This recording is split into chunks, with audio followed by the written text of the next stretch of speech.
welcome to the Myth episode 7. Hope you're all having a lovely day. It's nice to see you in chat. Yep. Welcome. Yeah. So last time we played, we got back to the Aegis and there was like this uproar happening inside. We don't really know what it's all about yet. Kind of just arrived and then we wandered into the church. And I'm sure Miki will give a much more detailed recap. As you can see in the photo here, it's like all of our characters, which is really cool. To the left, we have Dorian, and then Uvo, and then we have Arthur, and then Ophelia, and Gregor. And then our DM in the back. Really cool stuff. I'm excited to see what happens. Hope everyone has been good and is continuously good. And let's play some D&D.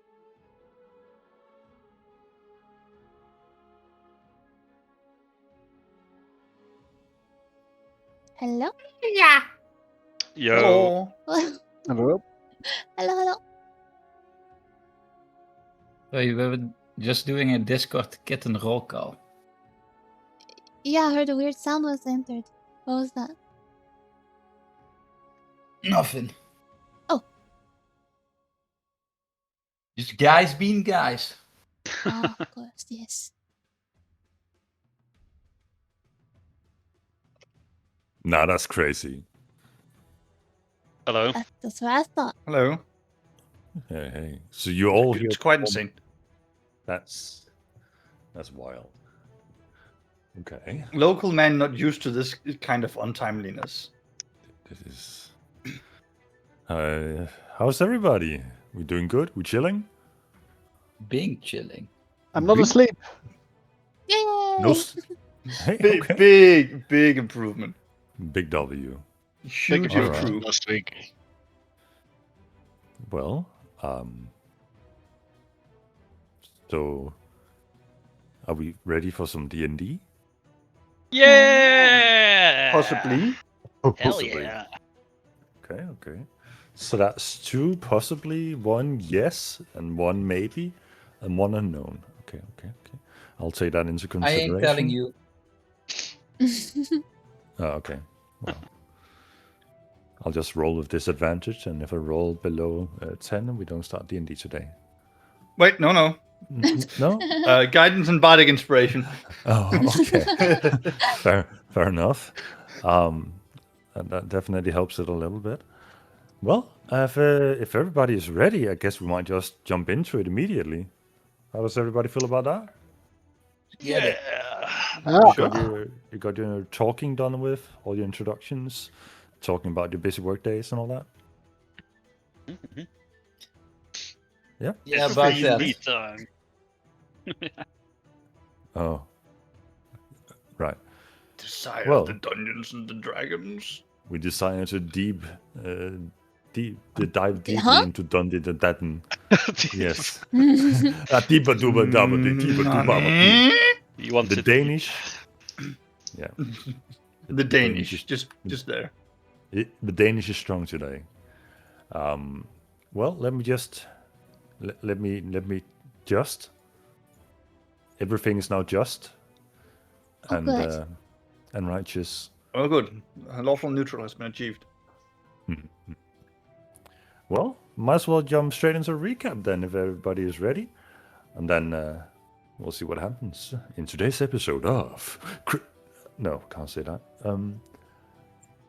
So, I believe the last time, you guys had just left Hillsbury Hills, making your way back home with 2 newfound companions, friends, mysterious entities from beyond the veil, whatever they might be. At least they seem to be twin half-elven individuals, Kaelin and Ceres.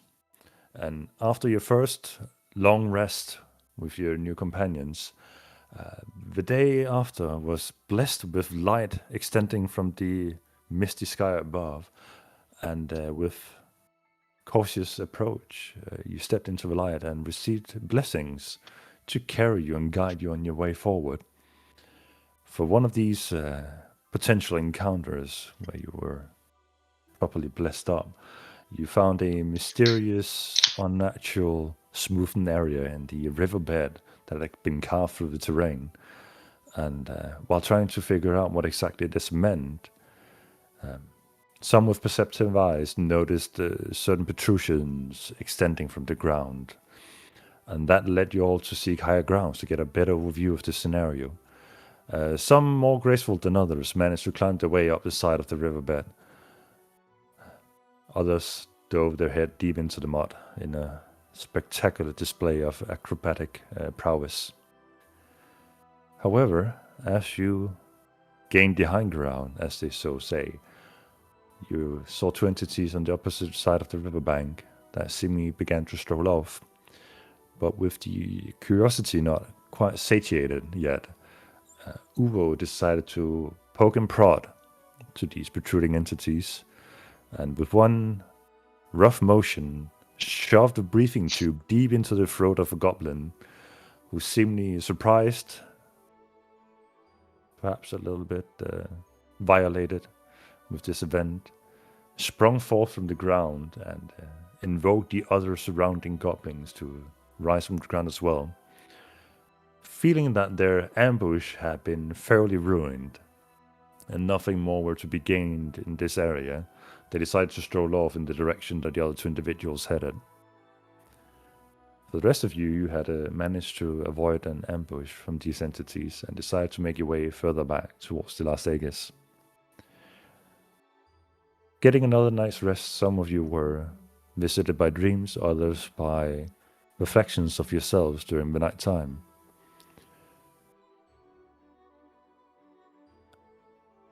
But nothing came of it, at least for now. The day after, everything seemed to be a normal day's journey returning home. When the sky above you departed, the mist had a protrusion of light spring from it, and within the light an entity seemingly slowly descending in the direction of your party, seemingly drawn to you from whatever blessing you had garnered the day before. But before this spectacular display could properly unfold, the mist cut it short and caused the entity to rapidly decline and fall from the skies above. With Gregor being the most attuned to this entity through the blessing and the call of the light, he made his way as fast as he could, but unfortunately not with the speed required to potentially intervene in his fall. With the last desperate hope and prayer, he managed to instill some life back into the entity and managed to hear praise or admiration or just a joyous occasion spring from his mouth as it is claimed that there was still hope to be had before the mist fully claimed its essence.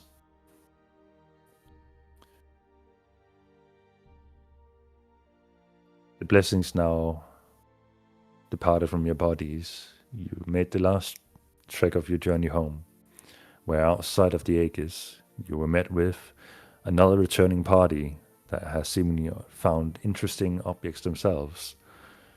However, this object was concealed, but that nevertheless did not stop Uwe from walking straight over to it and smack his hand on his butt to cast Identify, and came to learn of his properties, of which has not yet been entirely revealed to the party, I believe. But with this newfound knowledge and the distraction that seemingly took most of the attention of the wardens, you managed to make your way unhindered back into the Aegis, without the forceful encounter of having to report back to your captors. As you return to the upper desk, you have come to realize that it was mostly empty, abandoned, barren of people, of wardens or expeditioners. Trying to find out what it caused this, you ventured into the residency desk, where you heard of a commotion, a gathering of people that could only be described as the majority of the population of the Lost Aegis seemingly gathering in large crowds outside the Provisioners Guild, seemingly looking for answers of bewildering events happening while you've been gone. But with a desperate need to seek safe refuge with you for your 2 new companions, you went straight to the church, where some of you have experienced that there's always a bed to be given to those in need. The events outside of the church was less dire and populated than outside the Parishioners Guild. Nevertheless, it was enough for the leaders of the church to be stood outside, handing out provisions for those in need and trying to give answers to those who had questions that prayers could not answer. But the leaders seemed, at least at a first glance, to be out of answers, or knew as little about the situation as the citizens did. Uwu headed to Velkin as a recognized figure to relay a report, while Gregor went inside the church to find confinement for the companions, and for you guys to rest after returning home, potentially also to seek answers for what has been going on. And with that, we will return to the scene where Welkin has just welcomed Uvo back to relay report. Uvo, how did your journeys fare? I'm glad to see you made it back safely. With much trepidation, danger, and adventure, that's what can only be found in Tales of the Mists. I have a few to share, but perhaps not out here. Well, I do believe that the other leaders can handle the situation as is, and he looks around to get confirming nods from the other leaders, looking towards Illyria and Brynja, and gets the affirmation before handing out the few remaining provision in his hands to the nearby standing residents, before turning around with Uwe as escort into the church.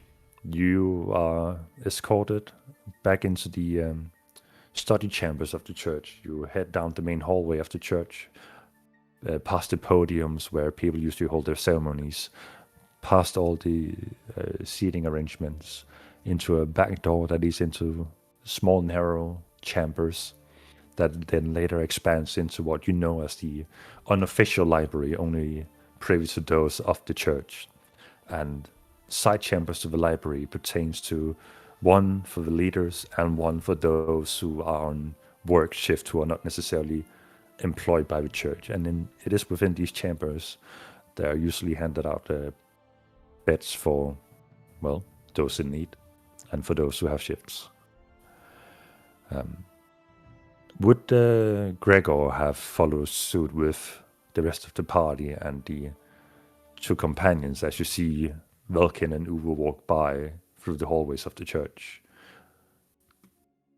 Yeah, I would probably bring our new friends, Kalen and Ceres, with us. Yeah, you definitely recognize where they're headed when they're walking through the church hallway and into the back end of the church, knowing that this is where the employed of the church usually reside too.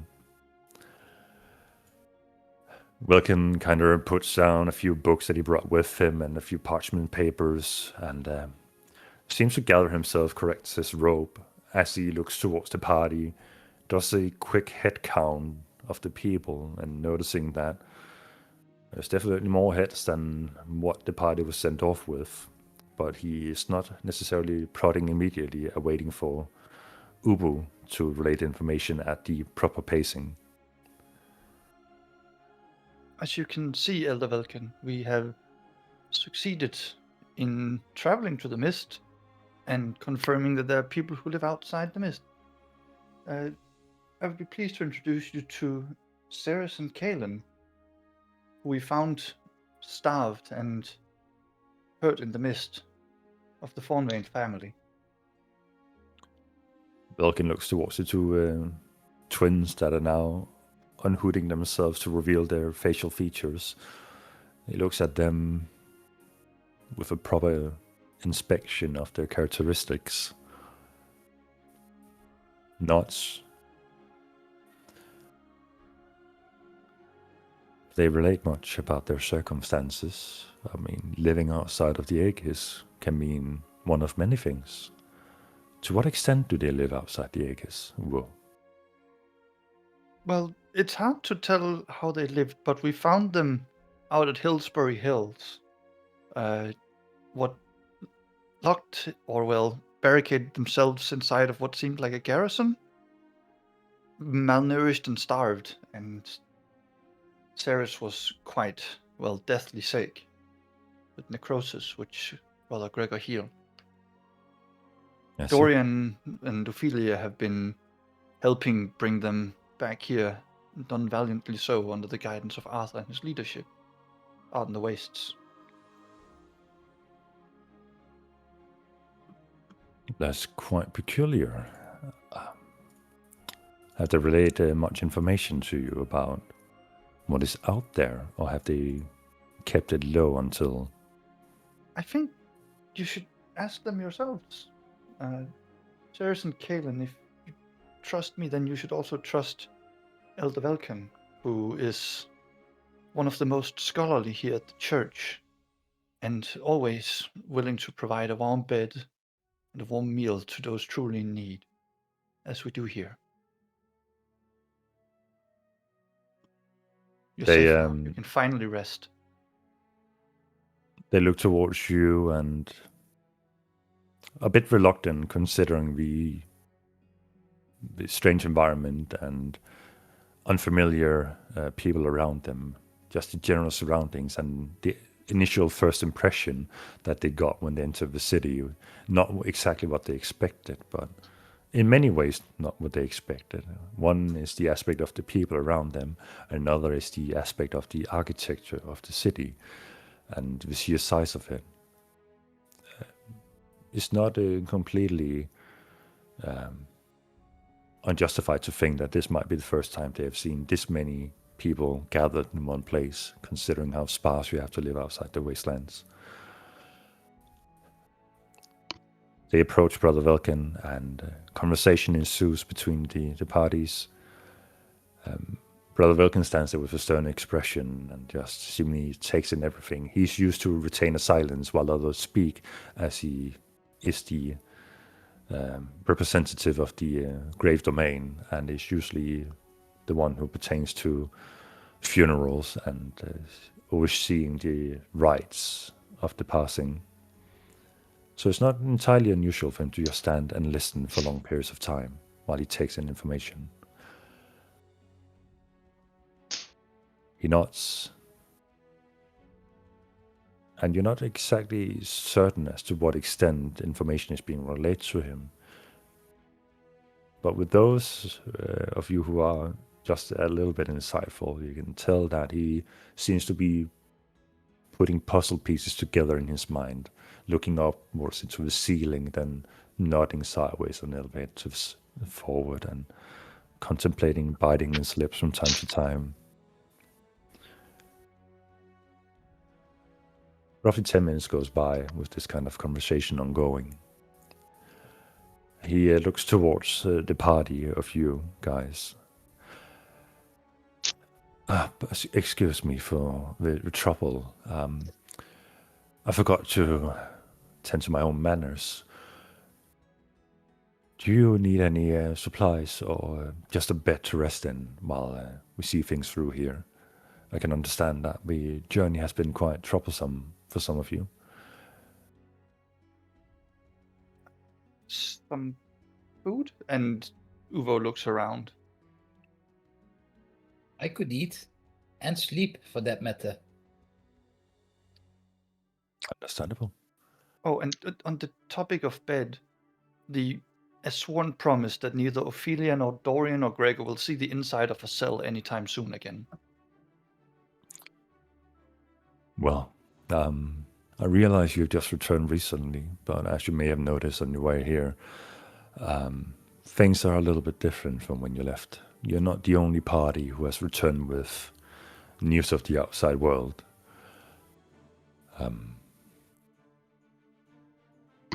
So I There don't was think there's. one other party that returned, right?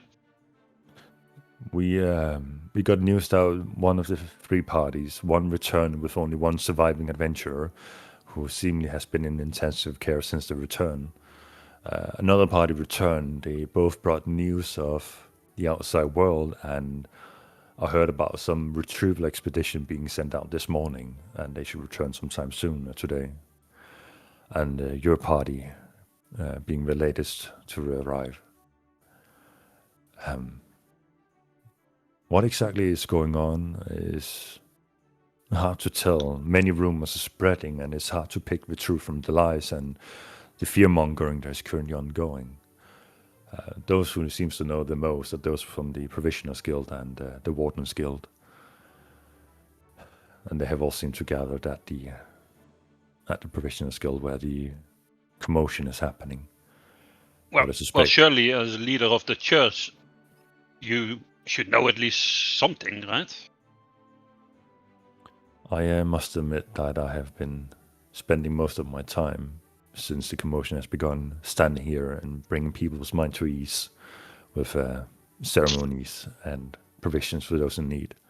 Some people's provisions have been cut off from a day-to-day basis. No free handouts anymore, which is... What would possess the Provisioners Guild to do such a thing? I did not realize the straits were that dire. I feel that the rumors that have been circulating the city for the past few months that strangers have been appearing that do not belong here, and some have been sowing discord, and I believe we are starting to see the fruition of this discord come to.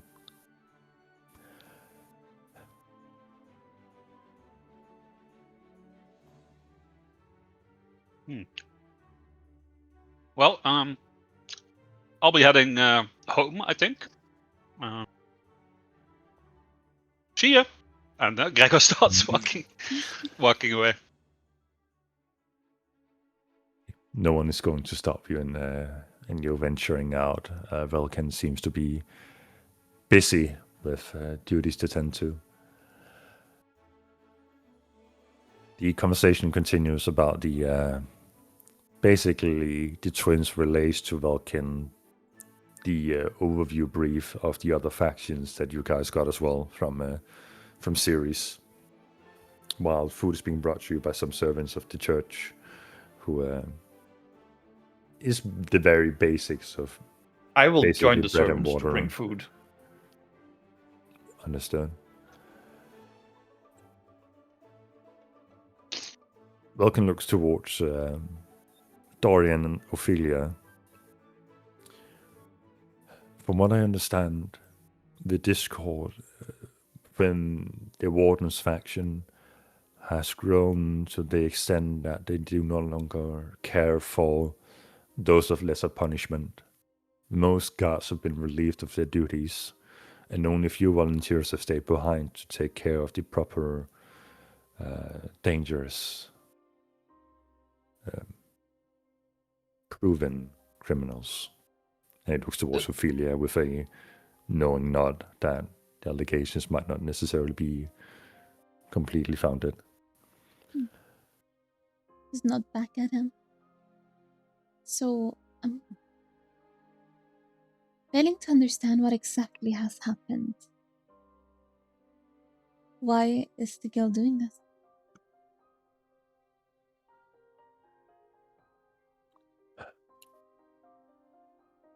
It is hard to put a finger on it.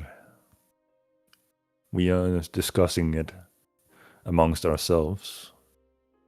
The events are new. It's been ongoing for roughly 2 days since it began.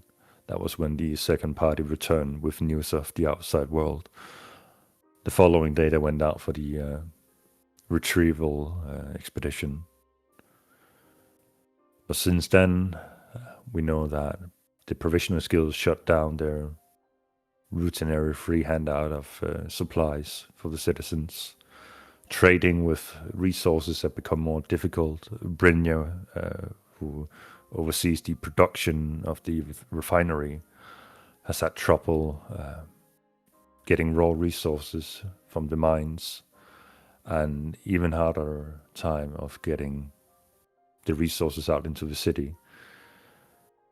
Something seems to be blocking the supply chain in one way or another, and the wardens that abandoned their posts have seemingly gone to the mines to seek their own fortune. Really? On their own accord? It seems that the foundation upon which we have laid our city on, that we distribute resources to where they may be needed and allocate workforce where it's most needed.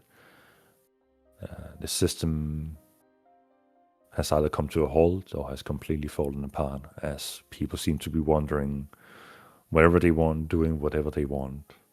We have heard rumors of a great increase in criminal activities.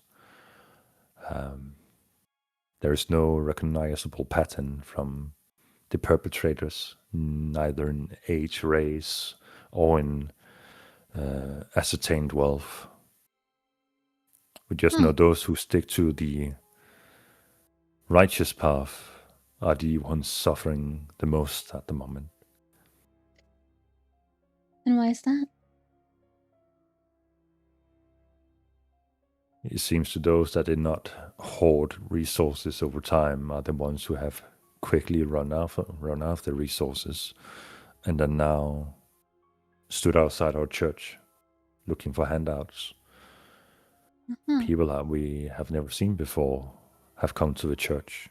Those who have just lived a day-to-day life have come seeking aid, as whatever wealth they had accumulated of small amounts of tools or clothing is no longer of value in trade. At least not for food. Okay.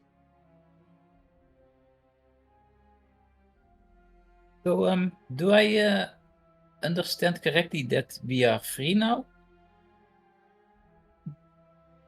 Considering the charges that were put upon you, I would not expect the wardens to come looking for you for the nearest time, at least. Perhaps when this situation has resolved, they will resume to their guard duties and check up on their list of criminals, at least registered criminals in the city, and start sorting out the threats. But till then, they do not have the manpower to uphold them. How unfortunate. I try to say that while trying to hide a smile. You know, it's strange. I thought I would be feeling more happy, but I'm not. What is my purpose now? I have no house, no home. My city is going to shit. Well, you could I'm trying always to know where your return to your family cell went. if you want to do that. I'm sure no one's going to stop you. I ain't going back to that shitty cell. Are you crazy? Brian, if you're looking Dorian, for a don't you want to know what purpose, happened to your family? Yes, maybe now is a good time to find them. you could also make your purpose to help us here at the church and ensure the safety of the city. I think Do we I should need to be rather religious for this? find out what's going on, no? Religion's not about what you believe in as much as your willingness to act right. The light doesn't teach us that you have to believe in the light, just act right. So I wouldn't ask you to pray or go to sermon, just do the right thing. And who Well, determines what first, the right thing is?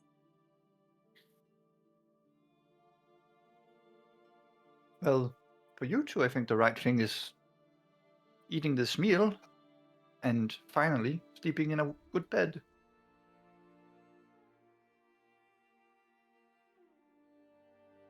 Same goes for Well. Cirrus and Kalen. Speaking of Cirrus and Kalen, what will I look at Brother Welkin? Well, what are your intention with them? For them to stay here? I mean, they bear valuable information, but it seems like the leadership is busy. I will call in a meeting with the other church leaders. And I think this is a time to learn more of the outside world, and perhaps we can reflect it upon our city and see if there is any resemblance to the forces that work outside to what is happening inside the city. But this is not an easy endeavor that concludes over a mere few hours. I would suggest you either find rest and we gather up on what we know of the outside city, or you return to your homes, seek your own answers. Perhaps make sure that Gregor does not get into more trouble. He is a valuable asset to the city, let alone the church. And the third option is to try and make your way through the masses outside the Provisioners Guild to get answers, though I have my own people out there as well to seek answers. And I'm sure whatever debates or discussions that are going to be had will be repeated upon many a times, as the Provisioners Guild cannot simply house the entire city at once.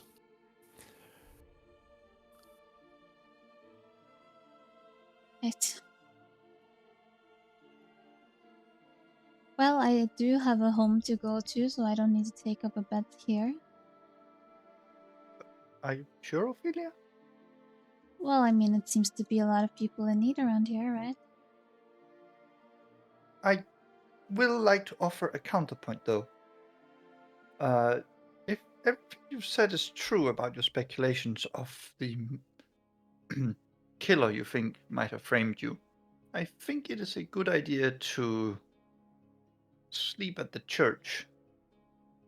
Unless that they have killed in your absence and they'll start killing again, as you suspected. Then if you stay somewhere alone, you're more likely to get framed again. Yeah, maybe you're right.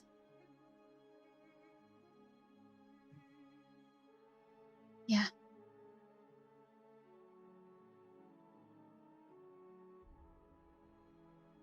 Alright, I guess we can stay here then. If there's room. There will be quarters for you to sleep in, though I hope you don't mind sharing, as the workers of the church will also be sleeping within those quarters. And I do,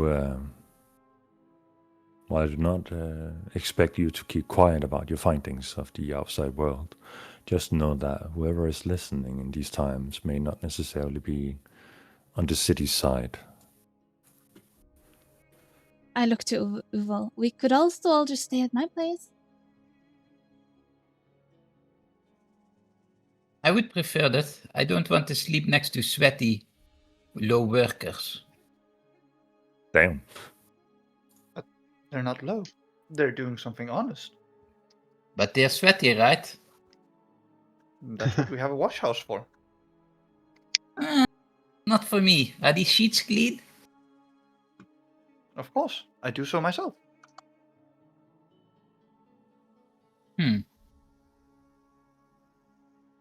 What do you think, Arthur?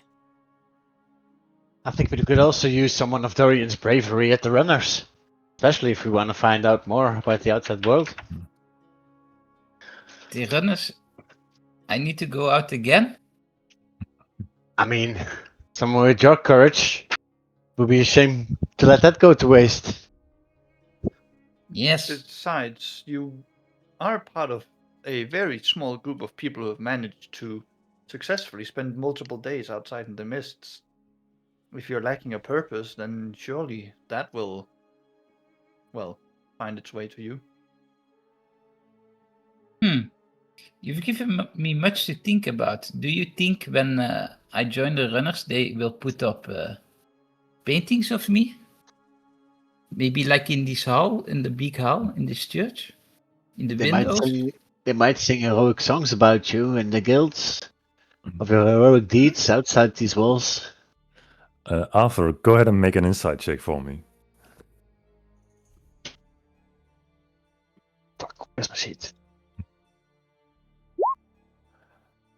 Nice. At the mention of Dorian hoping to have pictures painted of him and hung up, you recall that Nessa, not Nessa, Mera, the leader of the Runners Guild, has pictures framed of her throughout her own quarters. Massive pictures that portray her as a heroic, standing figure. So the option for that to be Dorian's future, if he proves himself, is not entirely unlikely. Well, Dorian, actually, if you prove yourself through your heroic deeds, I'm sure they'll sing songs about you. And if you climb the ranks, I mean, Mara has an entire office dedicated to her deeds, painted with portraits that tell stories about it all. This NASA person, no. Fuck, the Mara. other one. Mera, yes. Glad This I'm not the only one. person. Mhm. She sounds like a real hero. She's a tough lady, that's for sure. I wouldn't want to be on the wrong side of her warhammer. I think maybe this could lie in my future, but I feel I'm not ready yet. I have so much to learn about dancing before I can serve. As you're having this conversation, and the reason why I put up 2 more pictures is 2 figures walk into the room, seemingly exhausted. The one on the left is Brynja, the Forge Domain cleric who oversees the craftsmanship of the refinery. And the figure in the middle is Alira, the Life Domain cleric who oversees, well, the birth of the city and the longevity of the people. She walks in and studies the people in the room, your group, the twins, Vulcan's expressions, and they both immediately catch on to the fact that something is going on, but as it does not seem immediately criminal, they walk past you and into their own private offices. Vulcan excuses himself and follows suit behind them. And right before he closes the door behind him, he turns towards the twins and makes way for them to enter with him into the room. They I seem will to... look to the twins inquisitively as this happens to see if they want me to follow them. After the brief conversation with Vulcan, while Kalen seems a bit defensive, Sirius seems to be taking the opportunity to follow suit, and with that, Kalen swiftly follows behind. As they disappear into the office chambers of the church leaders to potentially lay a report, you guys are left by yourself in the library of the church.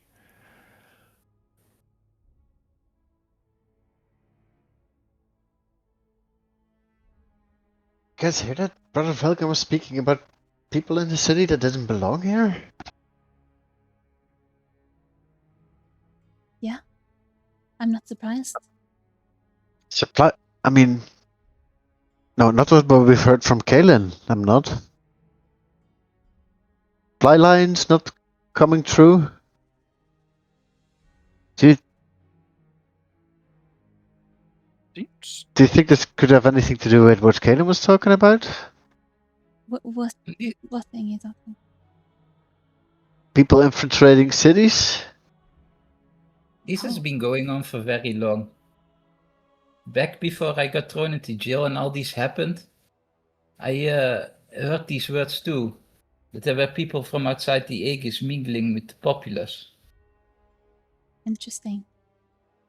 Should we tell him? I mean, maybe Kalen will already, but They probably already know. it would seem likely. But I have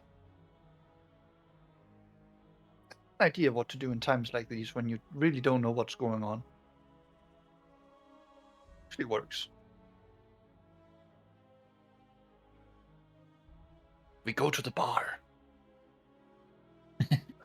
I don't know if we can get in. I mean, did you see all those people outside the Provisioners Guild? However, No, not the Provisioners Bar. The local tavern. I assume there's like, taverns around that I would know as a bard. Ah, the Lusty Maiden. I know exactly which one that is. Well, yes, I understand that, but I'm saying they might be abandoned if they're, the people running the bars maybe out of business or they are outside protesting with the rest. But I like your idea, though. We should mingle with the people and see what we can pick up on. That's also why I was thinking maybe we could stay at my place instead of being locked in here where people might overhear us. Then being in the middle of the city is maybe where we need to be at this moment. Learn more. I agree for once with this witch. I'm about to say something, but then I stop myself and just shake my head. Besides, I have this new song about Dorian I've had time to think about. Oh! Might be a hit. I really don't want to hear that right now. Oh, I'm all here for it. Enjoy it last time. I think we should go to the inn, and then I can dance to it. It'll be like have a piano in the house, if you know how to play. Pianoforte has never been my greatest proficiency. I'm more an expert on the string instruments, but give me a bit of time, I should be able to work it. I think Gregor would want to be there for that, though. Should we pick him up first? I think he wants to spend some time with his wife. But do you really think he'd miss your legendary song? I'm surprised he left. Quite he always goes so. on and on about the church. And then as soon as we get here, he leaves. Well, how would you feel if, you'd spent a long time away from the person you loved and you finally had the ability to be with them again? Wait, hold on. I'm sorry. That came out wrong. Right, well. Oof. How about we do it 50-50? We go to the inn, and then afterwards we go to your house, Ophelia. So everyone gets a little of what they want, and I get both. And then you can return the suit you're wearing. Yes, good idea. It doesn't fit anyway. Yeah, you must have gained a few pounds while we were on the road. What? Are you insulting my physique? Well, I mean, you said it, not me. You implied it. You think I'm stupid? I know what's going on here. We've been rationing out there. There's no way any of you could have gained weight. I mean, there was that one day where he put the belladonna in the haversack. He hasn't been dancing that much. You guys are crazy. I look as fantastic as ever. That you do. You just needed a little shave. Yes. Yeah, a shave will surely make him lose a few pounds. Guys, let's maybe skip this fighting for a later time. Fine. So what do you guys say? Right, let's go check out if there is any taverns open. Okay. But should we inform Gregor of this, perhaps? I will go over to one of my fellow clergymen and just be like, "Oh, could you make sure Gregor knows that we'll be at the bar and then later at Ophelia's home when he comes by?" Just completely business as usual inside the church. Should we not go pick him up? Well, I mean, we can at least go try to pick him up and let him make his own decision. Okay. I mean, it's probably on his way, on the way to the pub anyway, right? I'm sure he wouldn't mind. At least a gesture. We were there before.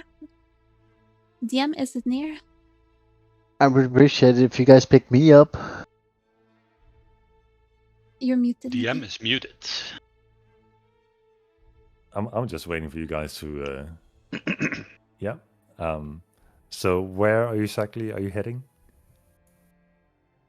We want to go to Gregor, where he lives, to pick him up. All right. Well, you. I don't think any of you know where he lives. We Ooh were would know, there probably. You were there. before. You Yes. picked him up? It was. Were we before we went out on the excursion? Yeah, Don't like think he so. went and made a detour home, and then we went to pick him up, and then we went. Yeah. While Dorian was getting. Didn't you go to your house? Yeah, that you guys time? went to Ophelia's house. Gregor went to the Parishioner's Guild by himself after having sex with his wife, and that Pretty whole much, ordeal yeah. with. Oh, I thought we went over there. You Well, guys went to then- Ophelia's house. Mhm. Then Uwe would lead the way. I haven't But invited you for dinner. Yes, but I know where you live.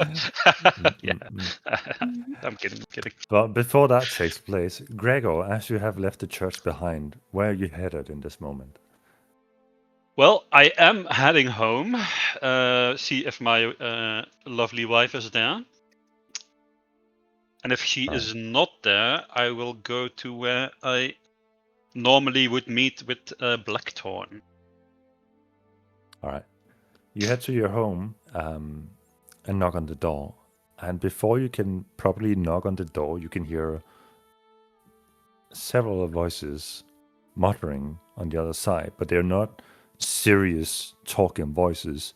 It is the recognizable voices of young children running about, playing, and being helpful in the way that kids can be helpful when they keep knocking on. And the door opens before you can even try and push the handle, and the kid just runs by without noticing you. And as the door creaks fully open, you see your wife busy breaking bread with children, and there is flour strewn all over the floor.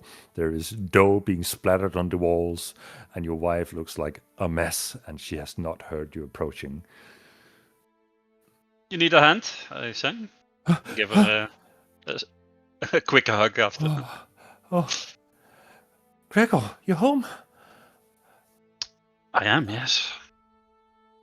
Are you okay? She turns around quickly and begins patting you down and feeling you in a way that Yes, a partner I'm would feel. fine. I'm fine. Give her a quick kiss on the mouth. She holds you by your face. And I just gesture in the general direction of like all these kids and more refugees from the tunnels. it's not looking good. What's going on?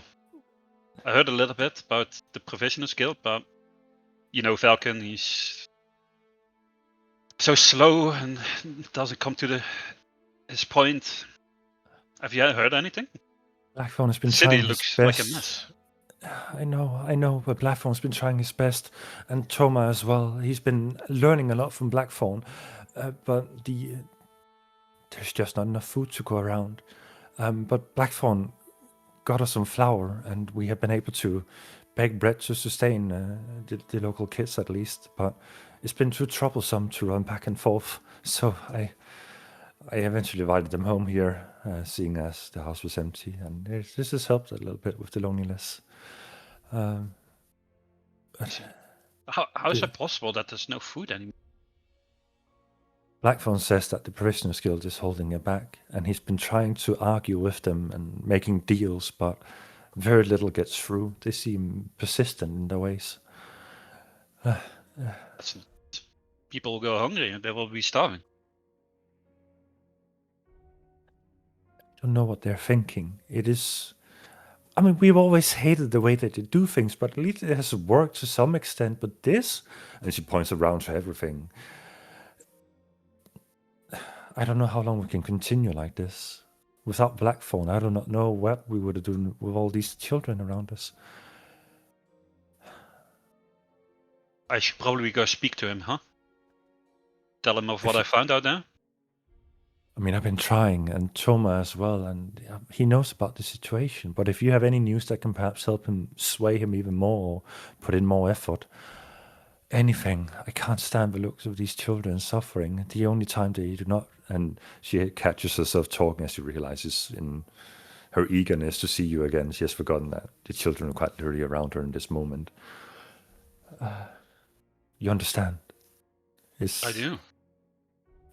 I mean, that's why I love you, right? Your heart is so big. You care too much for our people. I'm just baking that patch, and I'm sending the kids off. All this has been wearing on me the past few days, and I'm feeling myself getting a little sick. So, but I'm so happy to see you home again. Is that, but how are you here? Are you being sent out again like last time? I don't know. They didn't say anything about that. I just kind of left party and well, came here first. Of course, I had to see you first. Silly. I'm sure I'll hear something later about my punishment or if I have served my time. But I think there's bigger problems than that at the moment, right? Let's hope they forget about. It wasn't that much you took, and surely Blackthorn must know that it was for the better. He helped you, right? That's what I'm gathering from Toma, that this has been a part of the operation for some time, that you know when you have opportunities to, what did he call it, lift a little to help us. Yeah, that's what I've been doing. The Provisioners Guild can't be trusted. I think they were hoarding resources before, and I seem they have upped that even more now. She walks completely over to you closely and leans her head up against yours. You are the best of us. And I'm not. I'm just no, an old man, half thief, half priest. Just try to do my part. That's it. And yet you do so much for the children in this city. None of them would have a good time without you here. Well, let me see if I can do some more, and I'll be back later. It's good to see you. I'll start heading off towards Blackthorn. As you head out the door, she whistles and throws a bread over to you that is freshly pulled out of the oven. Oh, that will be nice. I'll take a big hump of bread and start eating. I'll save the rest to pass out to some like hungry people I see along the way. Right. Roughly 30 minutes later, the party of Uvo, Philip, Doran, and Arthur arrives at the front door of Gregor's house. You hear the commotion going on inside the house. That seems like children laughing and a female voice echoing through, telling the kids to be careful. That's hot. No, don't touch it yet. Don't touch it. It's just come out of the oven. But I promise you, once you're done. And the conversation cuts off there as the children begins to screech louder and deafening out her soft speak. As I hear this commotion going on inside as we approach, I just turn to Jaws and say, maybe this was a bad idea. Maybe we should just leave. Knock, knock, knock. As you nod, where you expect a full-grown woman to open the door, or Gregor, instead you're met at eye level by a seemingly 8 to 10-year-old child with short, fuzzy brown hair just look at you with a very serious expression while mumbling on some bread. Who are you? I am Uvorosa Uvoltaire. I'm looking for Gregor Vane. You look funny. Uvo looks down and up and I say, I suppose I do.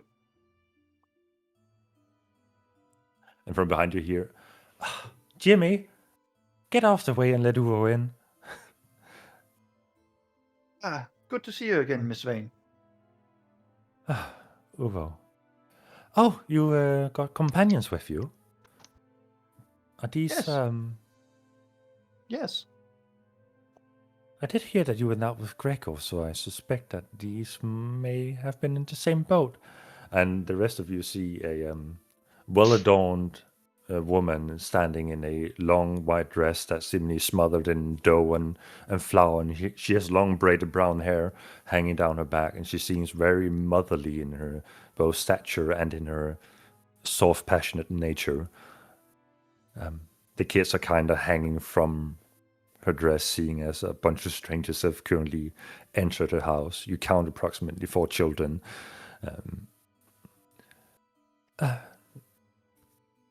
So, I suspect you're here looking for Greco. I don't expect you guys to be recruiting me to come with you.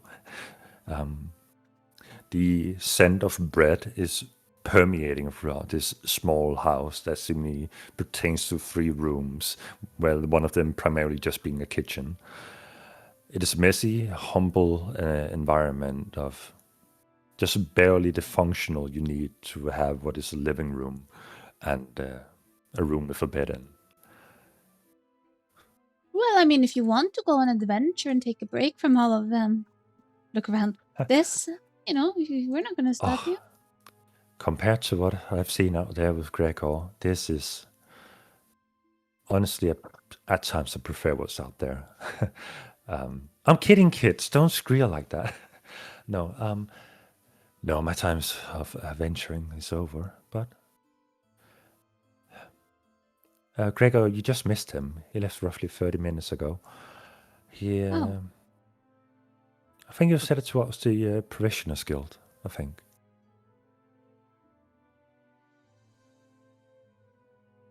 Well, we were headed to the bar to find out what's going on, but Provisioners Guild. I looked to the rest of you. Well, I guess we'll head there then, and if you What see Yeah, about I'm your my sure we'll be dog? able. if you see your husband, just let him know we're not gonna run around on a wild goose chase after him. So you The should stick to your group. Professionals Guild is a bar as well. I mean, maybe we could even soothe the crowd a little bit. Yeah, we're not gonna get in there. We can at least start looking for Gregor there.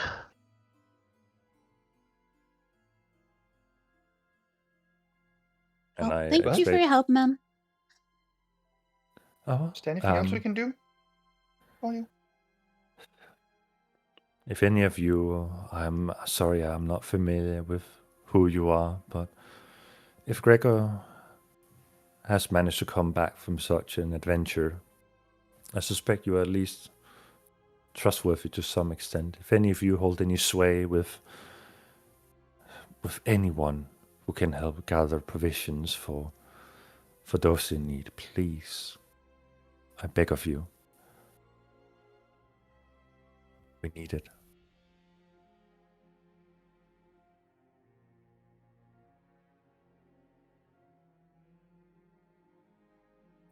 If I could do more, I would, but as a man of the church, as we're both of the church, I'm sure you already exhausted those options.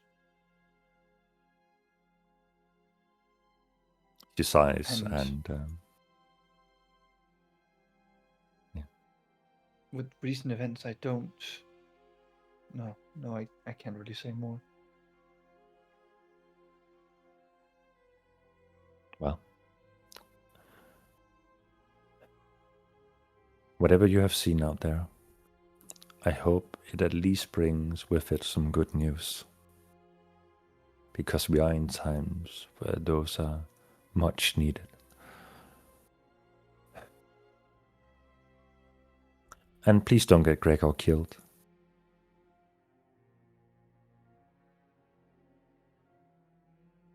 We'll try our best. She looks towards you, seeming not expecting any more from you than that. as the kids begin squealing once again, seeing as awkward silence has fallen upon the room, and she returns to tending to the freshly baked bread.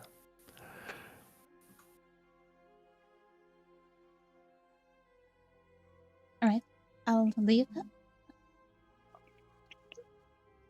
So, you are aware of two places that are considered bars or taverns. One being the Provisioners Guild, which is the largest gathering point for most residents, as this is a place of both information, acquisition of resources for any industry, alongside a place where people just gather up to form parties before heading out as volunteer runners or the like. But you're also familiar with the place called the Runner's Rest, which is located on the upper disk, which was the one place you went past, returning to the city, where you heard some spiritual personalities, not spiritual, lively personalities, seemingly having a good time. As for smaller bars or taverns and such, they do not really exist in the city. It is usually considered social gatherings and collective households where there is no official establishment. More so, people bring their own and either gamble illegally or just hang out to have a good time.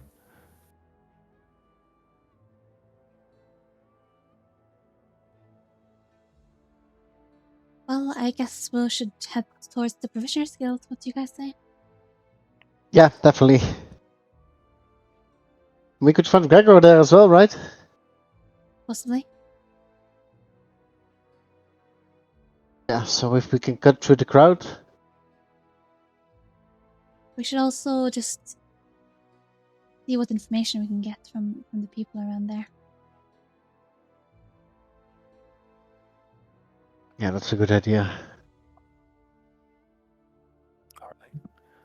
You set a course for the Provisioners Guild as we cut back to Gregor, seemingly looking for a contact that represents Blackthorn or one of his henchmen. You're familiar with Blackthorn's henchmen, usually being adorned in black robes that cover their, not black robes, but black tethered, seemingly cut off cloaks that cover half of their breastplate armor, either made of leather or ringmail, as they seemingly pertain to sneaking around in the shadows, not for criminal purposes, but more so for dealing with their missions without being disturbed by law enforcement that may not see eye to eye with how they do things. Gregor, please make a perception check for me as you walk through your usual alleyways of the city to see if you stumble upon one of them. 18? As you get closer to the center of the residency disk where the Provisioners Guilds are located, you do notice that roughly 50 meters before the crowd begins to amass and begin to cluster properly, there are people seemingly holding back, standing in the light shadows to just observe, and you recognize them as being adorned in what represents Blackthorn's henchmen. I will walk up, and in Thief's Cant, I will ask him if he knows where Blackthorn is and that I would wish to speak to him. The entity was a robed hood, a hood over their head, and a scarf covering their mouth. Just looks slightly up to meet you in eyesight, and nods their head in the general direction of the Provisioners Guild before saying, he is busy in that. Well, he seems to be in the epicenter of things. Good luck getting in there.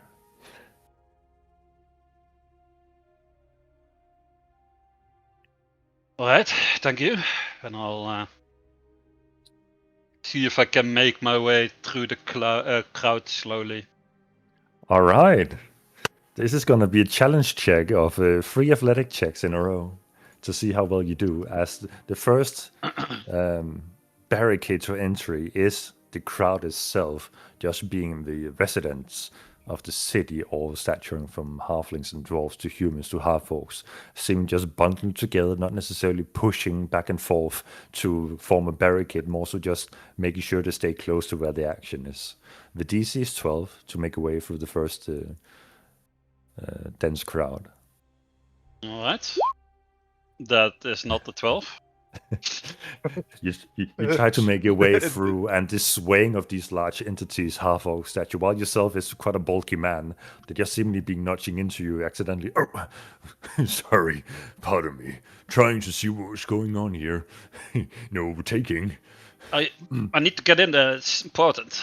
Just let me through, please. And who are you to have such sway to make your way through when others are equally as desperate as you, huh? I'm here to help. I'm a holy man. Can't you see? Turns around and looks down at you. He's not more than half a head taller than you, but... Holy man, you say? Make a persuasion check. 15? Hey, you fools, can't you see a holy man is making his way through? And he kind of reaches out and pushes the people around him to the side to make way for you, to clear roughly 10 feet as he walks with you till the crowd grows even denser. Another athletic check to make your way through. This time it's a DC of 14. Come on, baby. Nope. This is a proper dense crowd. You're no longer barred by just people of curiosity, but you're barred by people of desperation. And they're standing shoulder to shoulder, creating a mosh pit of people. Elbows are being thrown back and forth, and you're catching one, taking 1 point of bludgeoning damage as you're being hit in the head. Oh, excuse me, didn't see you there. This tall, lanky, elven figure. Oh, my bad, I got pointy elbows. Hey, watch you! And she punches another one intentionally with her elbow.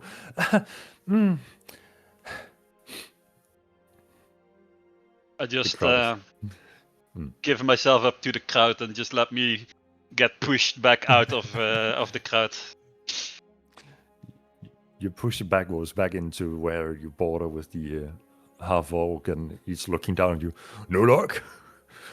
No, some guy with some really nasty elbows there. Be careful. And I'll just step out and start thinking of a better plan to enter the Provisioners Guild for a little bit. All right. Roughly 30 minutes passes as I would like for Dorian and Arthur to make perception checks as you approach the Provisioners Guild to see if you spot Gregor, who is not currently trying to be stealthy in his approach. He does, as a matter of fact, not perceive. Dorian, you standing next to Arthur, you look towards the crowd and you see a proper mosh pit forming and people are fighting, and this fighting spirit is instilled into you that at any moment you have the opportunity to prove yourself in this place. Arthur, you look around and it's hard to point out who exactly is who in this crowd. But with a 10, you barely meet the DC to spot that Gregor is currently just standing outside waiting for things to happen. Gregor! Gregor! I turn around. Hey, Arthur. Hey, we were looking for you. You were? Yeah, you weren't at home. I went to here. Why'd Yeah, you but take off? you said you left for home. We figured you wanted to see your wife. And I did see her. Then I had important things to attend to. Well, any luck so far? Well, it's kind of hard to get through. I mean, you're quite small. Maybe you could like slip underneath everyone, or Actually, maybe I might know a secret route from when I was working very hard here. I would like to get inside. Do you need me to convey a message to Nessa, or do you have business with Nessa? Is there any? Not Nessa. Just a And he's- friend of mine. And he's You here? should, you should possibly have some information on what is going on. Well, apparently Dorian knows the secret way in. Where is it, Dorian? Maybe I'm. Let me think about it, DM. You have no idea. You're used to just strolling in at your own leisure If with your I previous might status. suggest instead of fighting the Keep that crowd, we close to work door. it instead. What was that, Ugo? If I might suggest instead of fighting the crowd, we work it instead. As he pulls out his vial. All right. Work it. Oh, yes. And Uvo will, at the top of his bardic lungs, just shout, Aegis! Huh? As I will cast Enhance Ability on myself with my violin, like making 4 loud string strikes on it. You got the spirit! So why are you all making it so hard for yourself? Now listen up! All you do is just stand in your own way. So listen to the song and dance a little. Don't get too stressed because Uvo the Bard is here. As I will start playing one of like the more tavern goer songs to like sort of Alright. get the crowd focused on not fighting itself, but catching all of their attention. I'll So- give him guidance for this. So here is the challenge. Yes. There are 3 rows of density. For the first one, it just takes a DC of 10 to get their attention. For the second one, it takes a DC of 15 for you to fight off the noise going on within the Provisioners Guild versus whatever music you're about to play. And to catch the attention of the final barricade of people, it will require a DC of 20 because they are close to the center where the loudest crowd are shouting and being upset about the current situation. But for every succeed you have of the difficulty you meet, there is one less athletics check or potential barricade for you to get through in order to get in. So, So what you're saying is... So what was that guidance again? Damn. yeah, okay, a 1d4. Mm-hmm. How does a 31 sound? Oh my god. Whenever Uwe starts speaking, I like to make the ground tremble a little with thaumaturgy. Oh, nice. Some atmosphere. So you immediately catch a crowd of the ones just seemingly hanging about to see what's going on out of curiosity. They immediately hear your voice echoing out to them, and your music begin playing. You have formed a small crowd that has seemingly cleared a little bit of pathway leading into Provisioners Guild. But as the people have immediately turned around, the second row of people become curious as to what the commotion is, and then log on to you playing music, and some of them kind of fall a little bit at ease with the whole frustration. And at times they're reminded that people are shouting from within Provisioners Guild, but this creature, entity of unknown origin to most of them, is currently playing music at a fantastic tune. So you clear another row of people, at least making it easy to navigate through, as people are just leisurely hanging out and vibing, as they would say. The last row of people, while deeply affected by the mood inside and are angry, is more so the people that came with that garnered their attention, those who brought their children with them to seek answers. The children latch onto their parents and drag them because, hey, something fun is going on outside. And as a parent, it is hard to say no to your children. So they're being dragged with the children out into the streets. The irony is now, you have a dense crowd around you, Ugo. So you would have to meet 3 athletics checks to clear the way now. But your party members, who have become a part of the crowd, can easily make their way through. So while you're effectively stunned out yourself, you have made a pathway for your party. Uwe will sort of give you guys the nod to go in, as he will do his best to crowd control with music, dance, and merriment to make sure that it's no longer a riotous crowd, but a merry, joyous crowd. You would know at any like point it. you let go of that melody, the crowd returns to their protest and demonstration. So as long as you keep their tune going, your party members have free entry into the Provisioners Guild. So with that, what the rest of you do? But the thing is, Dorian is so enthralled by this amazing song that he can't stop but listen to it as well. Are you All right. dancing And start next dancing to to it. Yeah. Ugo will Dorian. definitely invite you into like center stage dance and use the song as bardic inspiration for you. Nice. Dorian, go ahead and make a performance check for me with advantage as you're being effectively assisted by Uvo. Does he also get the bardic inspiration? Yeah, I will allow it.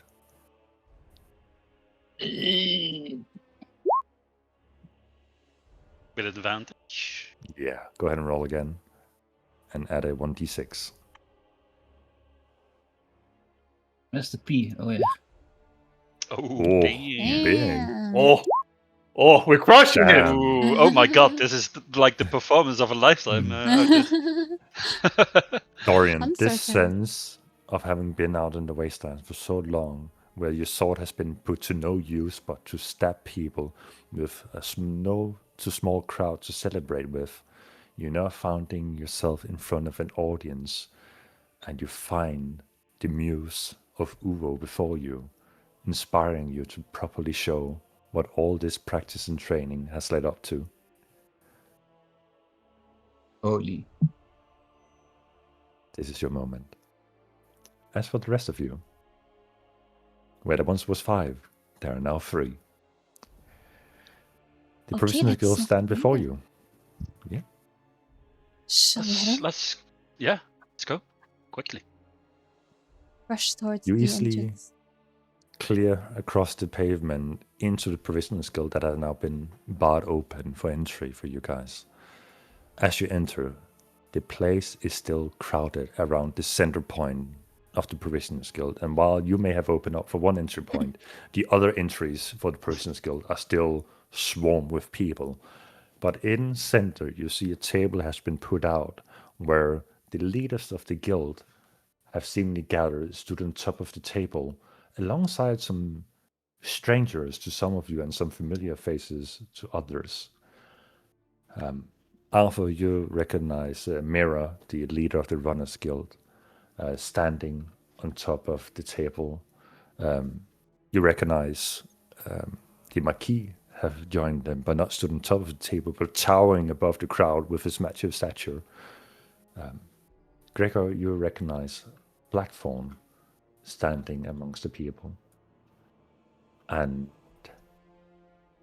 there are 7 other figures standing amongst them of, let's see, I need to see which ones you recognize. Arthur, you would also recognize Tavian, who is the leader of the Wardens. As for the rest of them, it is hard to put a name to the faces. I'm just gonna upload a few pictures here, Ooh. so you can put some of them. Who's this hunksicle? Oh, Yeah. Lee. That is the Kinda leader hot. of the Wardens, Tavian. Dude, swole off. He has not become the leader of the Wardens for no reason. Secondly, Which is way down the spear, I can see. we have Mira, the leader of the Runners Guild, a halfling female, always cocky in mouth, but she has garnered enough contribution. Yeah, she's very cocky around the mouth. Oh, Huh? Cocky and She's a petita. yeah, she's a potita. God damn. Next Spicy to lady. spicy. Next to Mira, we see a small gnome that Arthur recognizes as being Nessa, the leader of the Bitch. Provisioners Guild. Bitch! I think I also know Yes. Nessa. You also know Nessa, yeah, from your dealings with.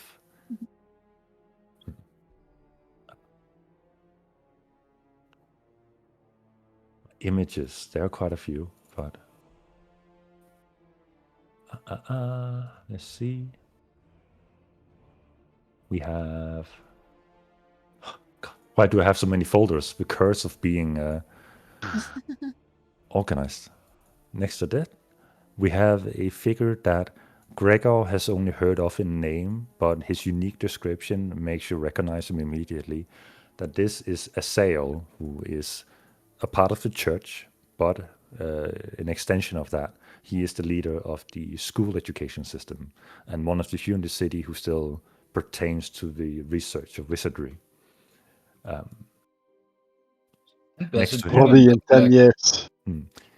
next to him, we have a figure that Gregor recognizes as Brother Aemon, who has taught Uvo the way of first aid and has been making sure that Uvo has been having duties to tend to despite his unique position.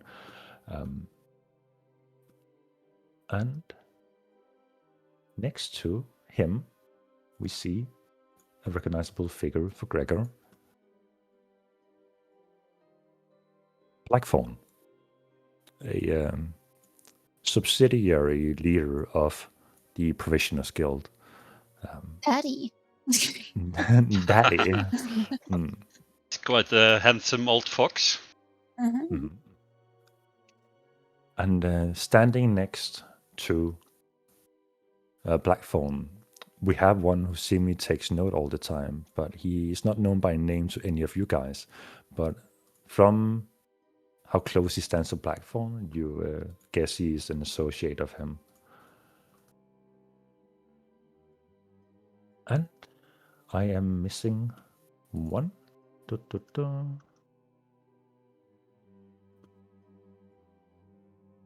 But nevertheless, within this room, the commotion is loud, and all of the 7 figures and the Marquis is trying to put people at ease while questions are being flown about in the room. It is still hard for the answers to find purchase, and they find that they have to repeat themselves quite often. The last guy, Arthur is familiar with, and Gregor. This is Alaric, and some of you have seen him once or twice as you have exited on your expeditions, and he has been the one who has been handing out your provisions, the old man standing behind the counter, seeing to it that you all get the provisions needed for your journeys. These people are currently busy trying to bring people at ease, but it seems to be an impossible task. It is a huge task being upon their shoulders to lay people at ease with little information to give, not knowing where all the rumors or speculation has been generated from, has originated from. In modern day diplomacy, we would see weeks upon weeks within the social works of the public in government. But these somehow have to deal with that kind of bureaucracy within a few days as the situation has escalated within a short span of time. The frustrations seem to be echoing throughout all the citizens in the same manner. People are lacking resources. There are ways of trading provisions back and forth seems to have been cut off as some rumor. And I would like for those with a passive perception higher than 12 to roll a perception check for me, because you're the only ones who can filter out the noise from the commotion. Well, that's not good. So I think Gregor is Doesn't the matter only that, one. doesn't matter that with a- my passive perception is a 14. Doesn't Your passive is a cover the- 14, then that is your minimum for this check. It was just to see if you could gather anything above that. So from the commotion of people around you, you hear that it is not just the food that has been cut off from trading. It is not just the resources like tools and armor and weaponry that has been cut off. It is every kind of trading between industries, between businesses, between civilians that have seemingly come to a halt, and it is all based on that what they're trading with has higher value than what they think. And if everybody thinks that what they have has a higher value, then nobody is willing to trade even through the old methods anymore. People want a higher rate because, well, what they have is higher value than what they think. Okay. The crowd is loud, and an extended stay would result in a point of exhaustion from a sheer noise-induced headache. But if any of you have any means to reach out or aid in this situation, as these leaders are in full-on panic, no way to hide about that. And also wait it out and take a point of exhaustion to see if something happens down the road, if they manage to find a way themselves to relay a common message to everybody. So I look at Art and Ophelia. So why did you guys come here? Just to look for me, or was there a reason you were going to the Provisioners Guild? Well, we wanted to figure out what's going on. We hope we could learn more. There's clearly a big commotion. It is. I heard some people shouting, and it seems like there's no trade going on at all in the city. People seem to not be able to come to an understanding of what things are worth anymore. But is there scarcity then as well? Well, that It would doesn't obviously seem like create- it. Just I feel like that would create scarcity, though. Quickly. well, I guess, but the produce is somewhere, but people just don't want to trade it in. How can everything suddenly be not balanced anymore? I don't know. Wasn't this taken care of? I mean, I would assume the Provisioners Guild had some sort of, measure for this, or like what things are worth. I don't get how this could happen. Let me see if I can go talk to my friend over there and see if I can find out more. Okay. Let's come with you. You can come Yeah, if you want. Yeah. we're going with you. All right. All right. I would like for you, as this is a dense crowd area, for all of you to roll an athletics check. But this is a shared 15, so it is high. Oh, Lord. Can I be Yes. like? I'm gonna be like pretty rough, I think, just like pushing people like to the side and stuff. All right. Know that if you do this approach, there's a chance you will garner attention through these ways, as violence seems to draw a crowd. Well, not Yes. fight. I won't start punching people, but I will just like try to, let's say, like maybe intimidate them a little bit, or like just Okay, so go like pretty rough, like.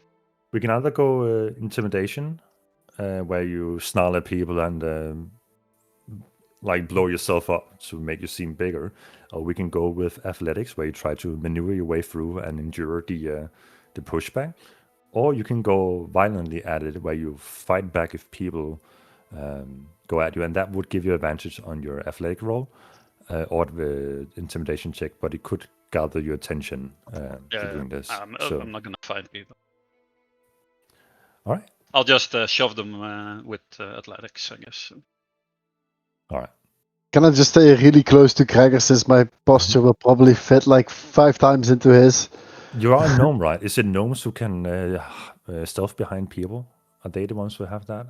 I know there's so. some of the smaller races who can do that. We can Like a surely half- introduce that. Could be halfling. In that case, I'm a halfling. I rolled my. Damn. Oh, Okay. God. I'm scared. Forsake my head. Oh. Nice. Hey, yo. That means it, right? Okay, Holy shit. Arthur has to royally Oh. fuck up in order to... He needs a 10. Don't Hey! Let's Damn. go. Nice. Even this little feller can bite away from him when people try to push up against him. He has garnered some confidence through his journeys. You guys try to make your way through the hard barricade of people before you, and the sheer brute force of Gregor leading the troop, Ophelia being in the middle, and Arthur kind of hiding behind, but still pushing people away as they try to close the gap between. You manage your way up close in front of the table, where you immediately encounter upon the Marquis, who looks at you with a stern look through his helmet, but he doesn't seem to push you away, as he has known what you potentially have returned with. And in this moment, you can make yourself known to Blackthorn as he's standing there. And if any of you want to make yourself known to some of the other people, you have the opportunity, as you are now all the way up in front. Well, what I wanted to do was talk to. They're all next to each other, right? They're stood on like a circle on the table, basically to look in each direction throughout the Provisioners Guild, trying to equally distribute their sense of soothe the crowd, basically, in each direction. Okay. So it's easy enough to gather the attention of them as they're kind of looking back and forth in every direction all the time. So I'm not sure how Thieves' Scan exactly works, but I would like to start up a conversation with Brother Eamon, but weave in like code words of Thieves' Scan, so Blackthorn gets like a hidden message, if that's possible. All right. How do we do this? Well, it's just like I'll say like Brother Eamon, how's it going? And then I'll say like, I don't know, roses or something, which is like a code word in Thieves' Scan You know, for like meet later or something.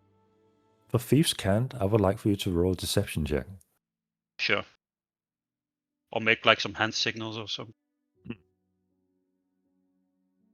It's basically being deceptive in the ways of communication. And the moment you mention Brother Eamon, your voice is recognized by Blackthorn, and you catch eye for a brief moment, and you weave in your body language to express to him that something is urgent in one way or another. You see Blackthorn kneel down to his companion, the small gnome next to him with the orange hair, and whisper something into his ear. The gnome nods his head, and Blackthorn, weirdly enough, turns invisible in front of everybody. No one seems to pay attention to it. It's as if for everybody else but you, Gregor, he was not there to begin with. Only you remember that he was there in that moment. Aemon, standing next to Blackthorn, or stood next to Blackthorn, kind of kneels down in front. You see a bright smile on his nearly lifeless expression. Like, Gregor, hi! Welcome to the circus. How's it going, Brother Eamon? Oh, exciting times, I would say. Very exciting times. Exciting. What's going on? Well, from the adventures that returned, and he kind of has to raise his voice, for the adventures that have returned, we found some interesting ailments that we've been studying and curing lately. It's been very enjoyable. You should come along. As for the commotion, I don't know. I don't know, but I'm here to represent the church on behalf of the leaders. That was a mistake, it would seem.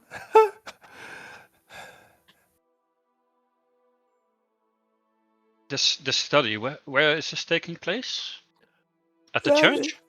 In the medical ward, where the sick, where the sick are, next to the Runners Guild, where Uvo and I usually are tending our duties. Very well, I shall check it out and I'll look over at Arthur and Ophelia. You feel a tap on your shoulder. Thieves' Can for recognition for he agrees to that location. And it is as if something lightly steps on your shoulder and then pushes off away from the crowd into the streets.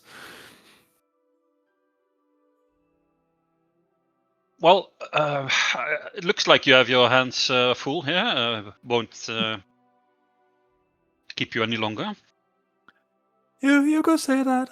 You should come by sometimes when we are doing the studies. It is truly remarkable. I will, yes.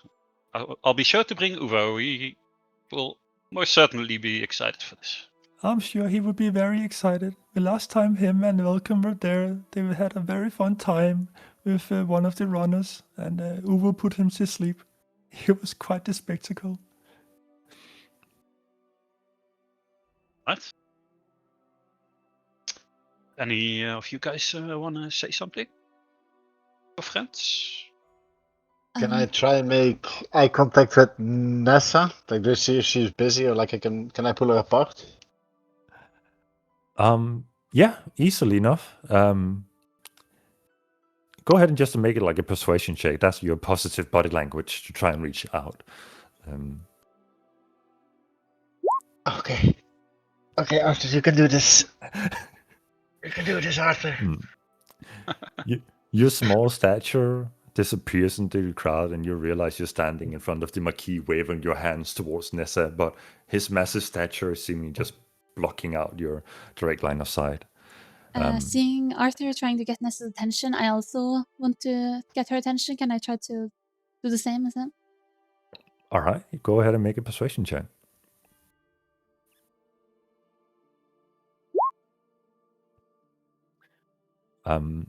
While your relationship with Nessa is very surface level,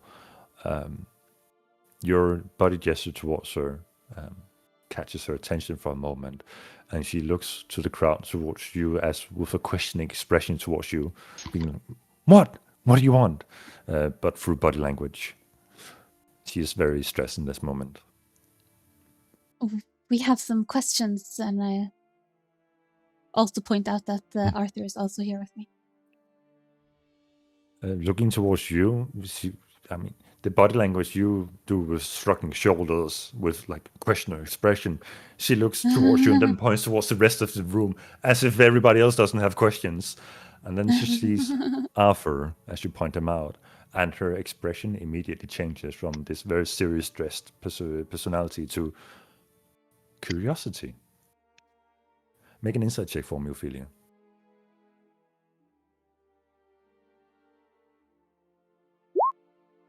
Aww. This expression of curiosity seems to have garnered her attention, and she walks over to Mara and just gets her attention, whispers into her ear, and seemingly excuses herself. And you can hear the muttering of the crowd. No one realized that Blackthorn just vanished from the crowd, but people immediately seeing that Nessa is excusing her and taking her leave makes the rivalry and revelry within the Prisoners Guild rise significantly, as people are currently pointing her out as the main culprit as to why wares are not being moved about the city. As you turn around to potentially leave, and Nessa is following suit, slowly, cautiously, and you can see the moment Nessa walks away from the table, the Marquis follows along. People are trying to get close to Nessa, and the Marquis is just stretching out his massive figure to keep them at bay, making sure she has a clear path of walking. And in extension of that, a clear path for you guys to walk. Oh yeah, we follow behind. Closely behind the Marquis, and there was something in front of him anyway. Oh, I'll behind follow him. as well. All right. There is immediately a crowd beginning to form at the exit where you came from. But seeing as a studious little kobold has not relinquished his duties of entertaining the crowd, the exit is just as smooth as the entry was. So as you find yourself out in the streets, You what do they probably hear as you pass by, and then Dorian, stab the guy, stab the guy, stab the guy, Dorian, stab the guy, and moved away! Yeah. The crowd goes wild, and if this was a world where coins existed, you would have been swarmed in copper prison in this moment. Unfortunately, people are very stingy with their provisions at the moment, and at best, some people throw tattered cloth pieces at you as an expression of thank you. I mean, we don't see this. We're absolutely just rocking the fuck out on stage. So, Gregor, Dorian, Arthur, the Marquis, and Nessa, and potentially another person follows you. So, Gregor, seeming as you have taken charge of this little No. conversation. Ophelia and wait, what? Right. You pointed out a meeting place. I thought you were taking me to that meeting place right now, or is that? Oh no. I follow Arthur and Ophelia. Okay, Alpha and Ophelia, you are in lead, and Nessa is seemingly impatiently waiting behind, especially you, Arthur. The Marquis' large stature is looming over you. Um,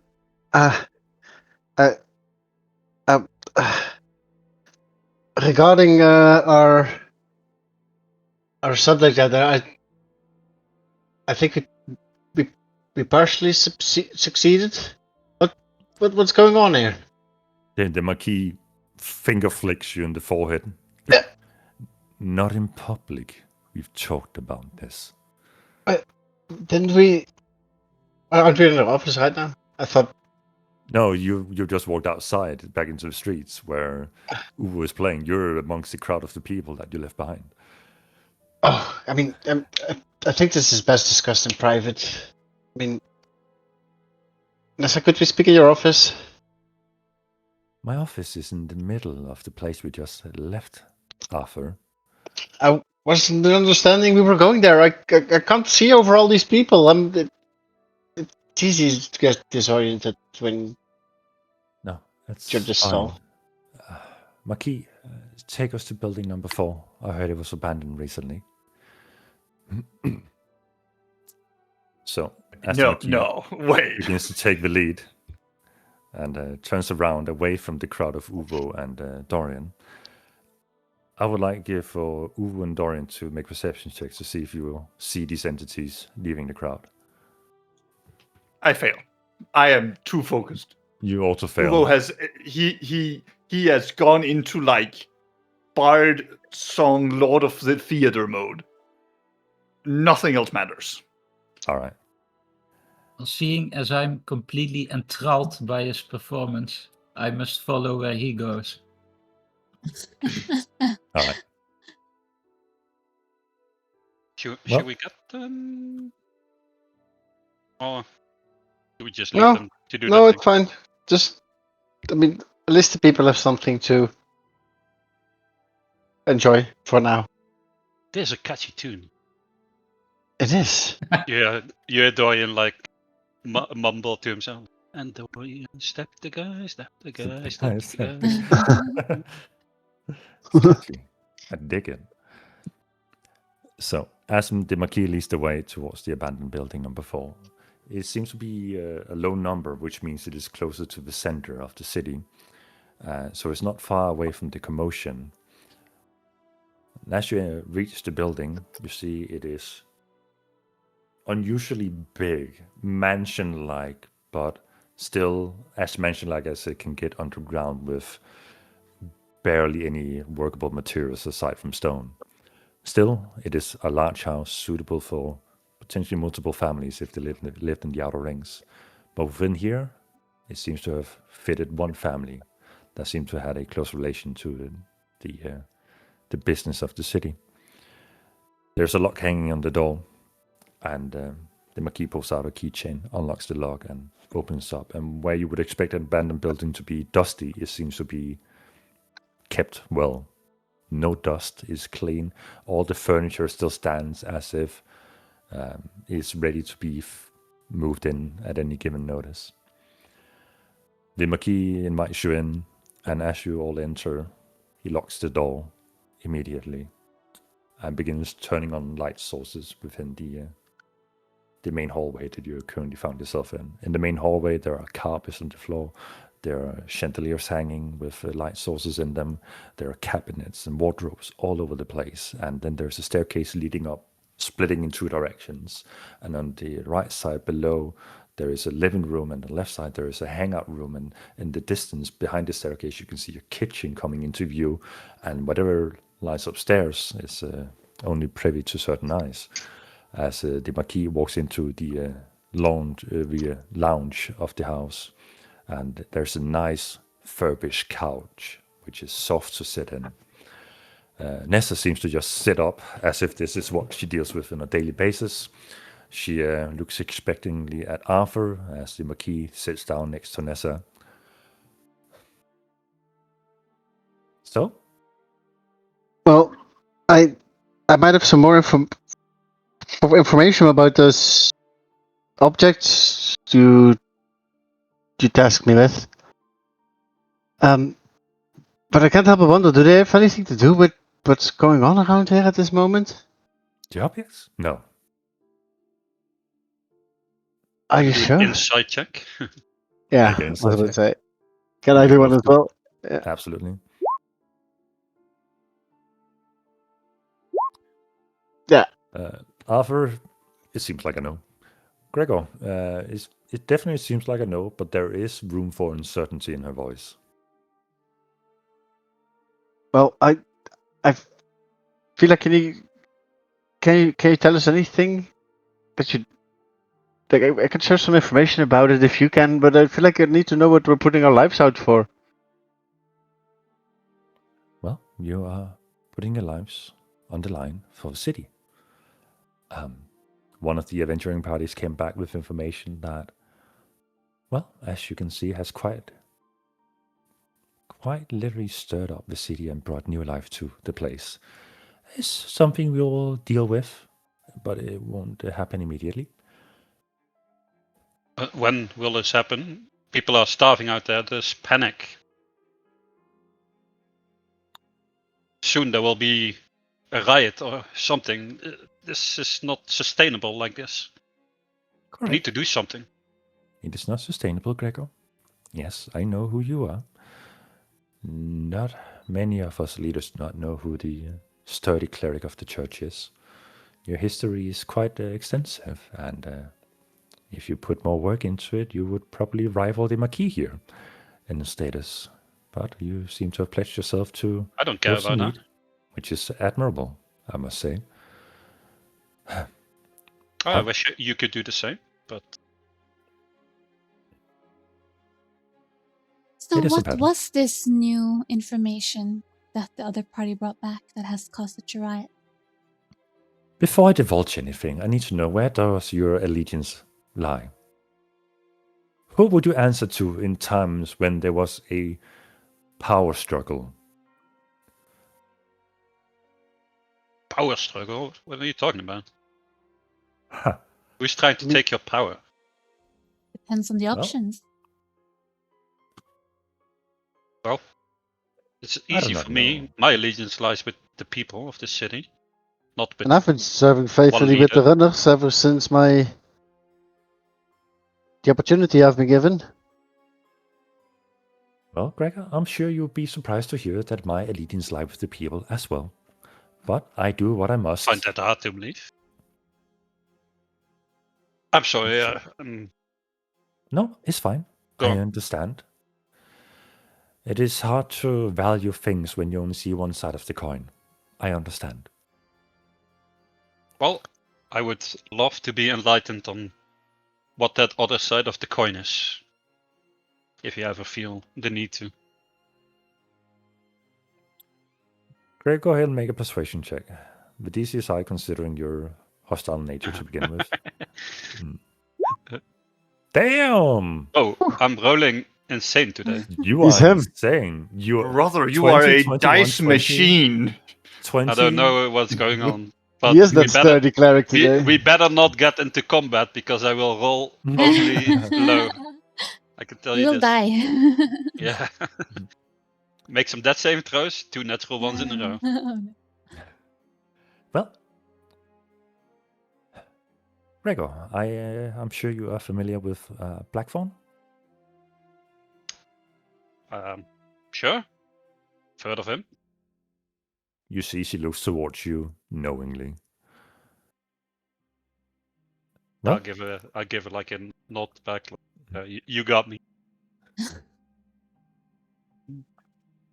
Blackthorn had insiders on the expedition party that went out and came back successfully with new information. And that information pertains to things that may prove our current way of living very unsuitable. Apparently, there are people out there thriving. I'm not talking about small parties who abandon the city in hopes of finding new horizons. I'm talking about parties who live in societies of a different kind of wealth and success than ours. And it would seem that that society, or those society, I'm not quite certain of that yet, that they exchange in a currency that we are not privy to yet. And they are more powerful than we are.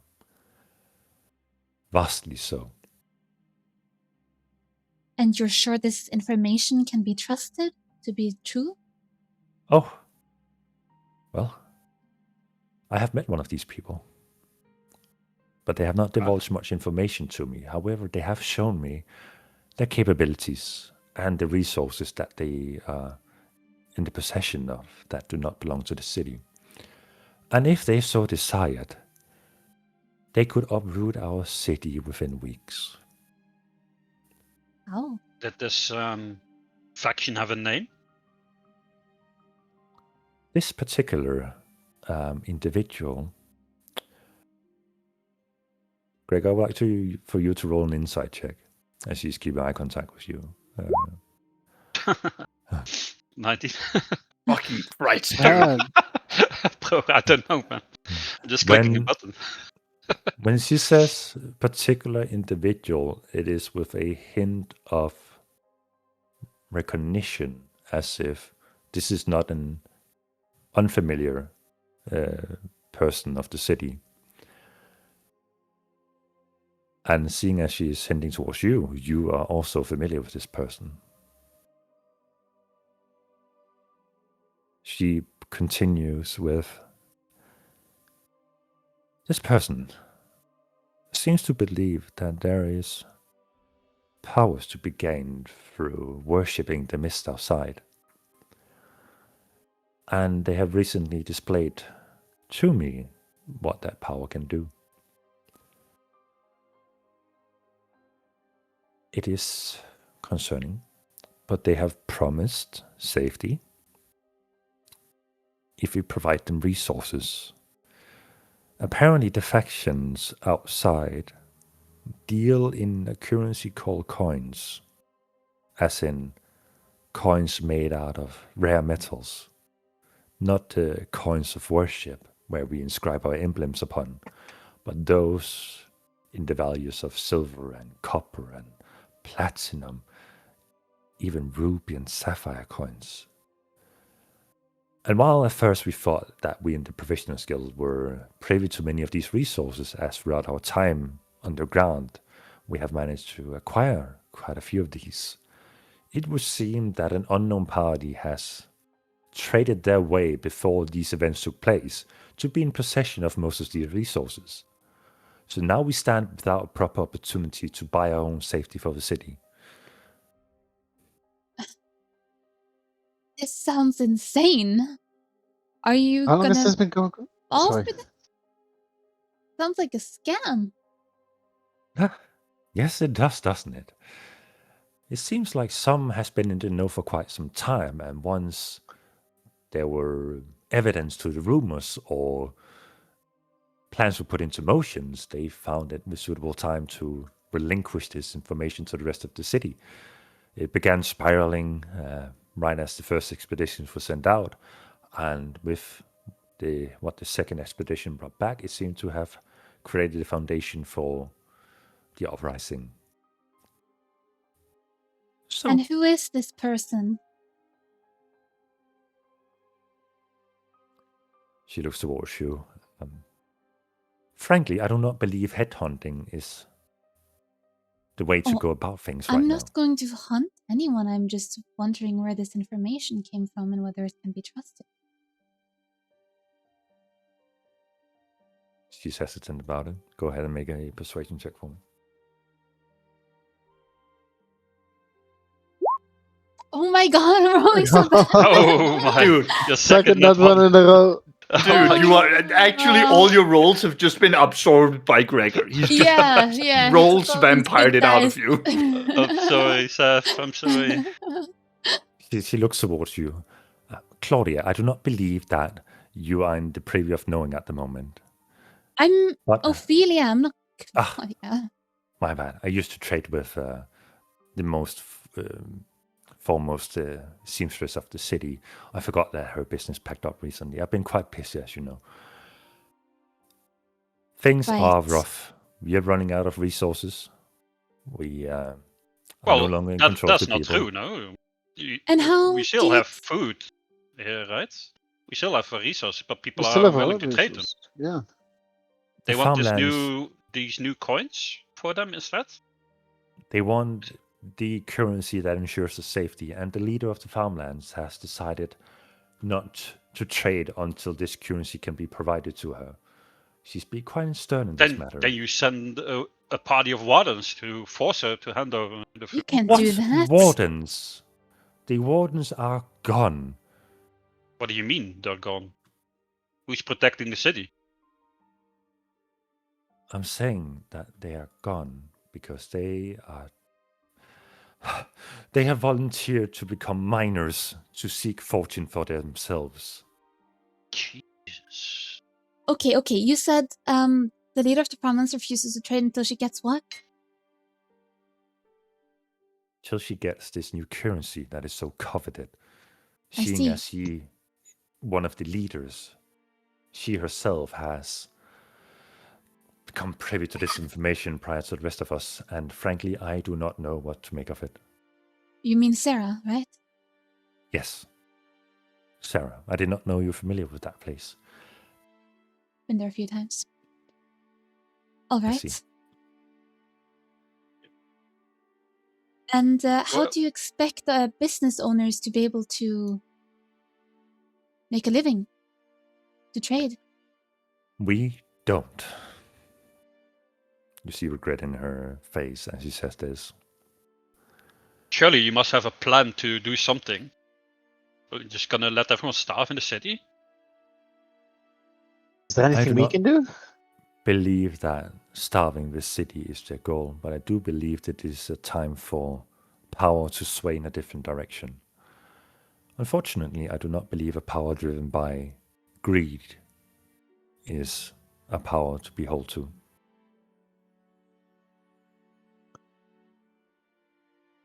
Surely you You must know, Gregor. asked about where our loyalties lie, and I can tell you, I think everyone's loyalty will lie with the highest bidder, whoever offers them the best chance at living.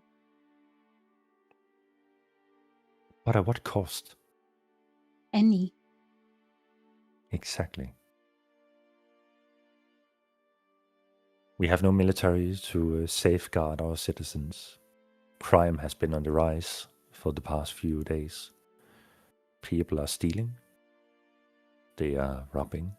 Can you blame them? And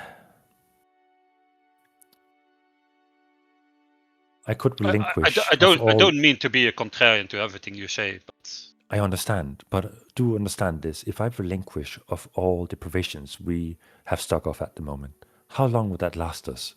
A week? not long. 2? I agree. We are not in control of the food source. We need The to get that farmlands back, are. though. Get that control back.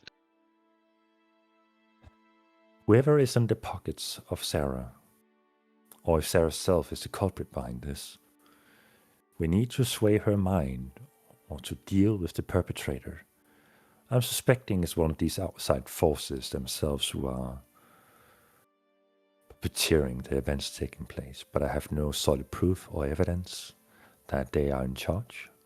All I know is that one of them has shown themselves to me, and that is what we're dealing with. And what do you make of this worshipping the mist information? It is complicated. You condone it? If something allowed for you to live outside these city walls, these oppressive surroundings, if something allowed you to thrive as a society without constantly being in fear, it is worth to question and to research. But we have lived for over 400 years in the confinements of our mountain walls. Until now, it has been a comfortable, safe living.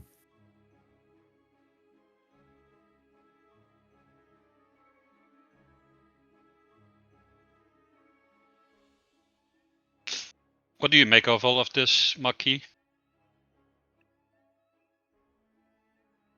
He contemplates for a moment. You gather that not many actually asks of his opinion, only of his service.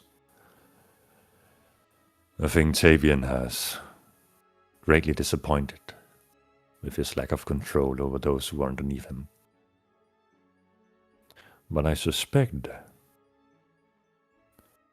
that where there is a power struggle, and he looks around the room, looks at Nessa, people have their ways of building a reputation and amassing the people. I think in the next time to come, we will see what secrets people have held back in time of need. As long as the people are safe, I do not care who are in control. Through coins, through power, or through equal distribution of resources. What I do know is that the rise of murderers, both before and after the events broke, is concerning to me. Anyone from normal citizens to people who have been in a position of safekeeping the city have become victim of stabbings, of brutal murdering, not unlike what befell upon Ophelia's kin.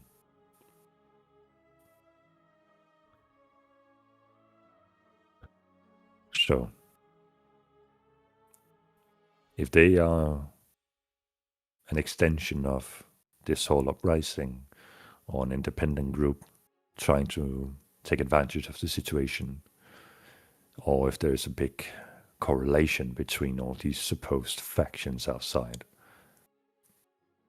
I am but one man, and I have only been in service and have not had time to investigate. If I would investigate, I would probably... Yes. While killings have happened throughout the entire city, they have been mostly centered around the upper disk. People have gone missing from the medical ward, and they have gone missing from the runner's rest. On the medical ward, you say, huh? I wouldn't mind checking that out. I was heading there after this conversation anyway. I would say Mira and Tavian has the most answers for this, but they are clearly occupied in the time. But maybe Amon is more privy to information about this, as he has treated some of the patients who have gone missing, and the runners that respond to Mira usually hang out in the runner's rest. Sure, you could get some information on that, Arthur. Huh? Well, yeah. Yes. Arthur, I can inquire. Yes, sir. have you found more of those objects that Nessa have been inquiring about? Not now, Maki. This is not the time for that conversation. Oh, I'm sorry, Nessa.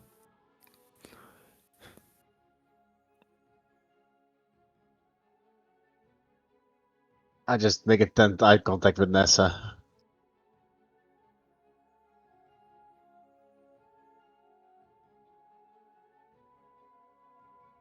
You stare for a long time just, and nothing happens.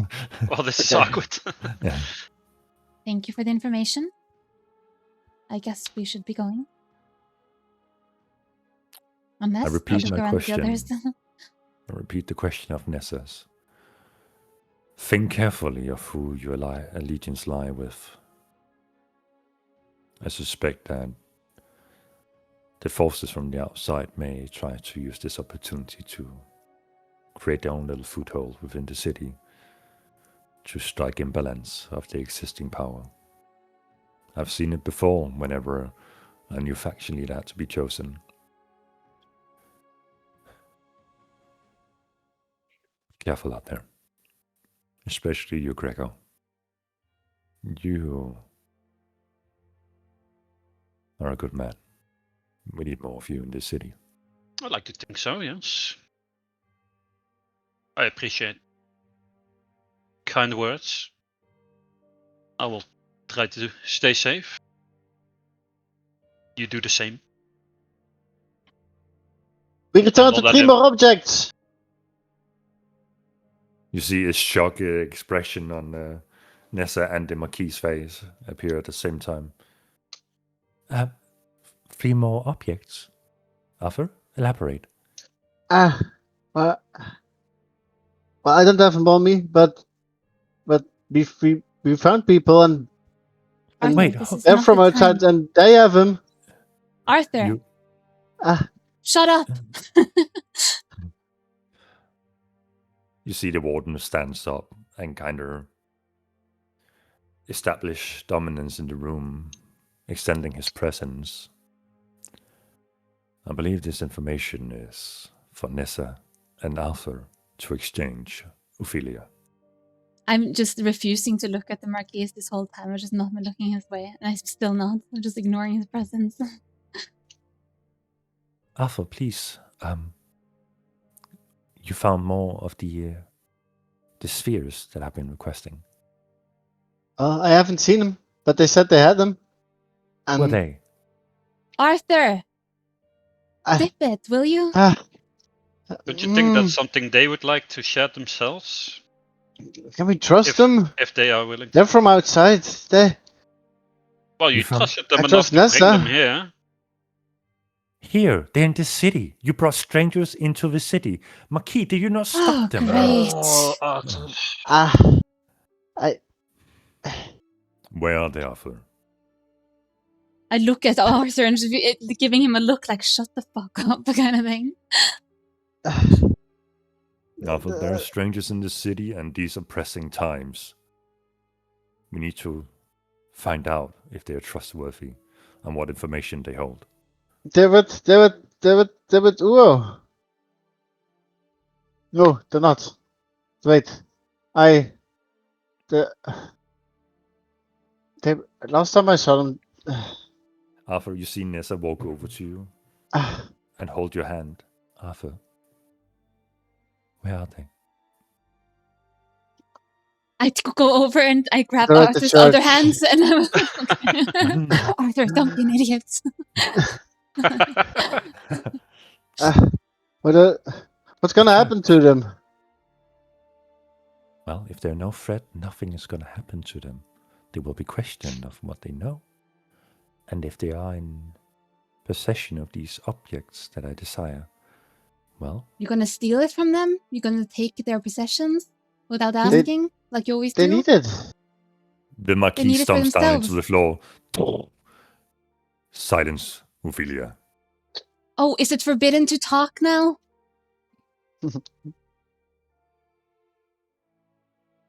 He is going to make a grapple attack on you. With a +8 to his roll. 17 against your AC. 16. He grabs onto you and begins dragging you out of the mansion. Holding Can you I in one use arm can as I he use a unlocks the door. reaction? You absolutely can. I'm gonna use Hellish Rebuke. You're going to use Hellish Rebuke. Oh, no. All right. Is that a Constitution saving throw? What are we dealing with? Dexterity. Dexterity. Okay, not his strongest. That's a +3 to his 16 +3. So is that half damage or no damage? Let's see. Half. Half. Okay, go ahead and roll damage.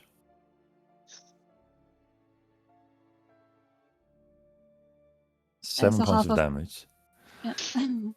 You ignite in flame that slicks up against his body, and you hear him lean next to your ear. I will be reconsidering those murder charges on you. As he begins dragging you out further.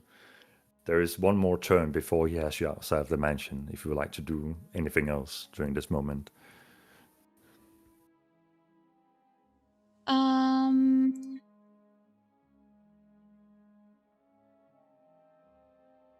Is he's holding me, right? You are in a full grapple, yes. Can I just try to... Can I misty step away? Or You absolutely can yeah. miss the step, yes. alright. 30 feet as far as I can. So you are in the hallway of the mansion, right next to the front door. So you can miss the step 30 feet, which would take you to the bottom of the staircase leading upstairs. Could I wait until he's opened the door and then misty step 30 feet away? So you would miss the step outside into the streets, or? Yeah. All right, absolutely. He opens the door while holding you in one arm, unlocks it, and is about to walk with you into the streets, fully restrained and putting you in public display as it is. So you miss the step out of his grapple into the streets, and he And I'll loses his just grip try on to, you. yeah. I'll just try to blend in with the crowd and scurry off. All right. Make a stealth check for me against his passive perception.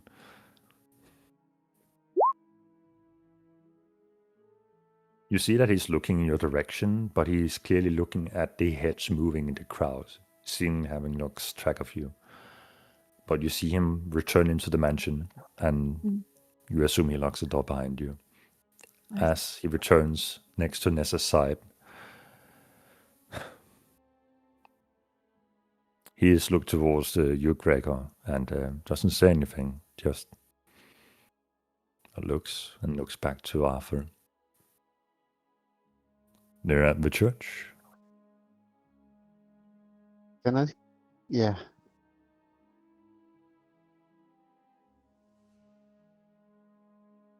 All right. Nessa looks at you like you have never been this close to Nessa before. She's holding your hand still from this commotion, just looking from like 2 feet away from you. Arthur, these people you brought into the city, do they seem dangerous to you? No, they seem important. They know a lot. Can you describe them for me?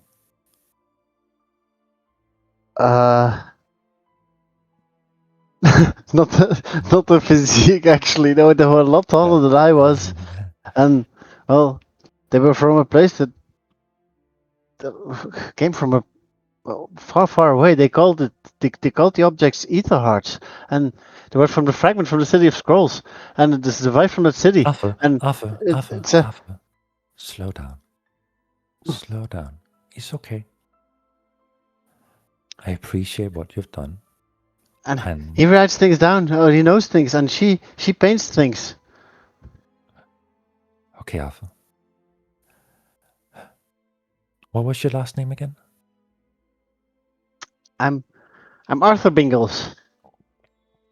Arthur Bingles. Yeah, like a light chuckle from Gregor. Arthur, my name is Nessa Renoir, and I appreciate the service you've done.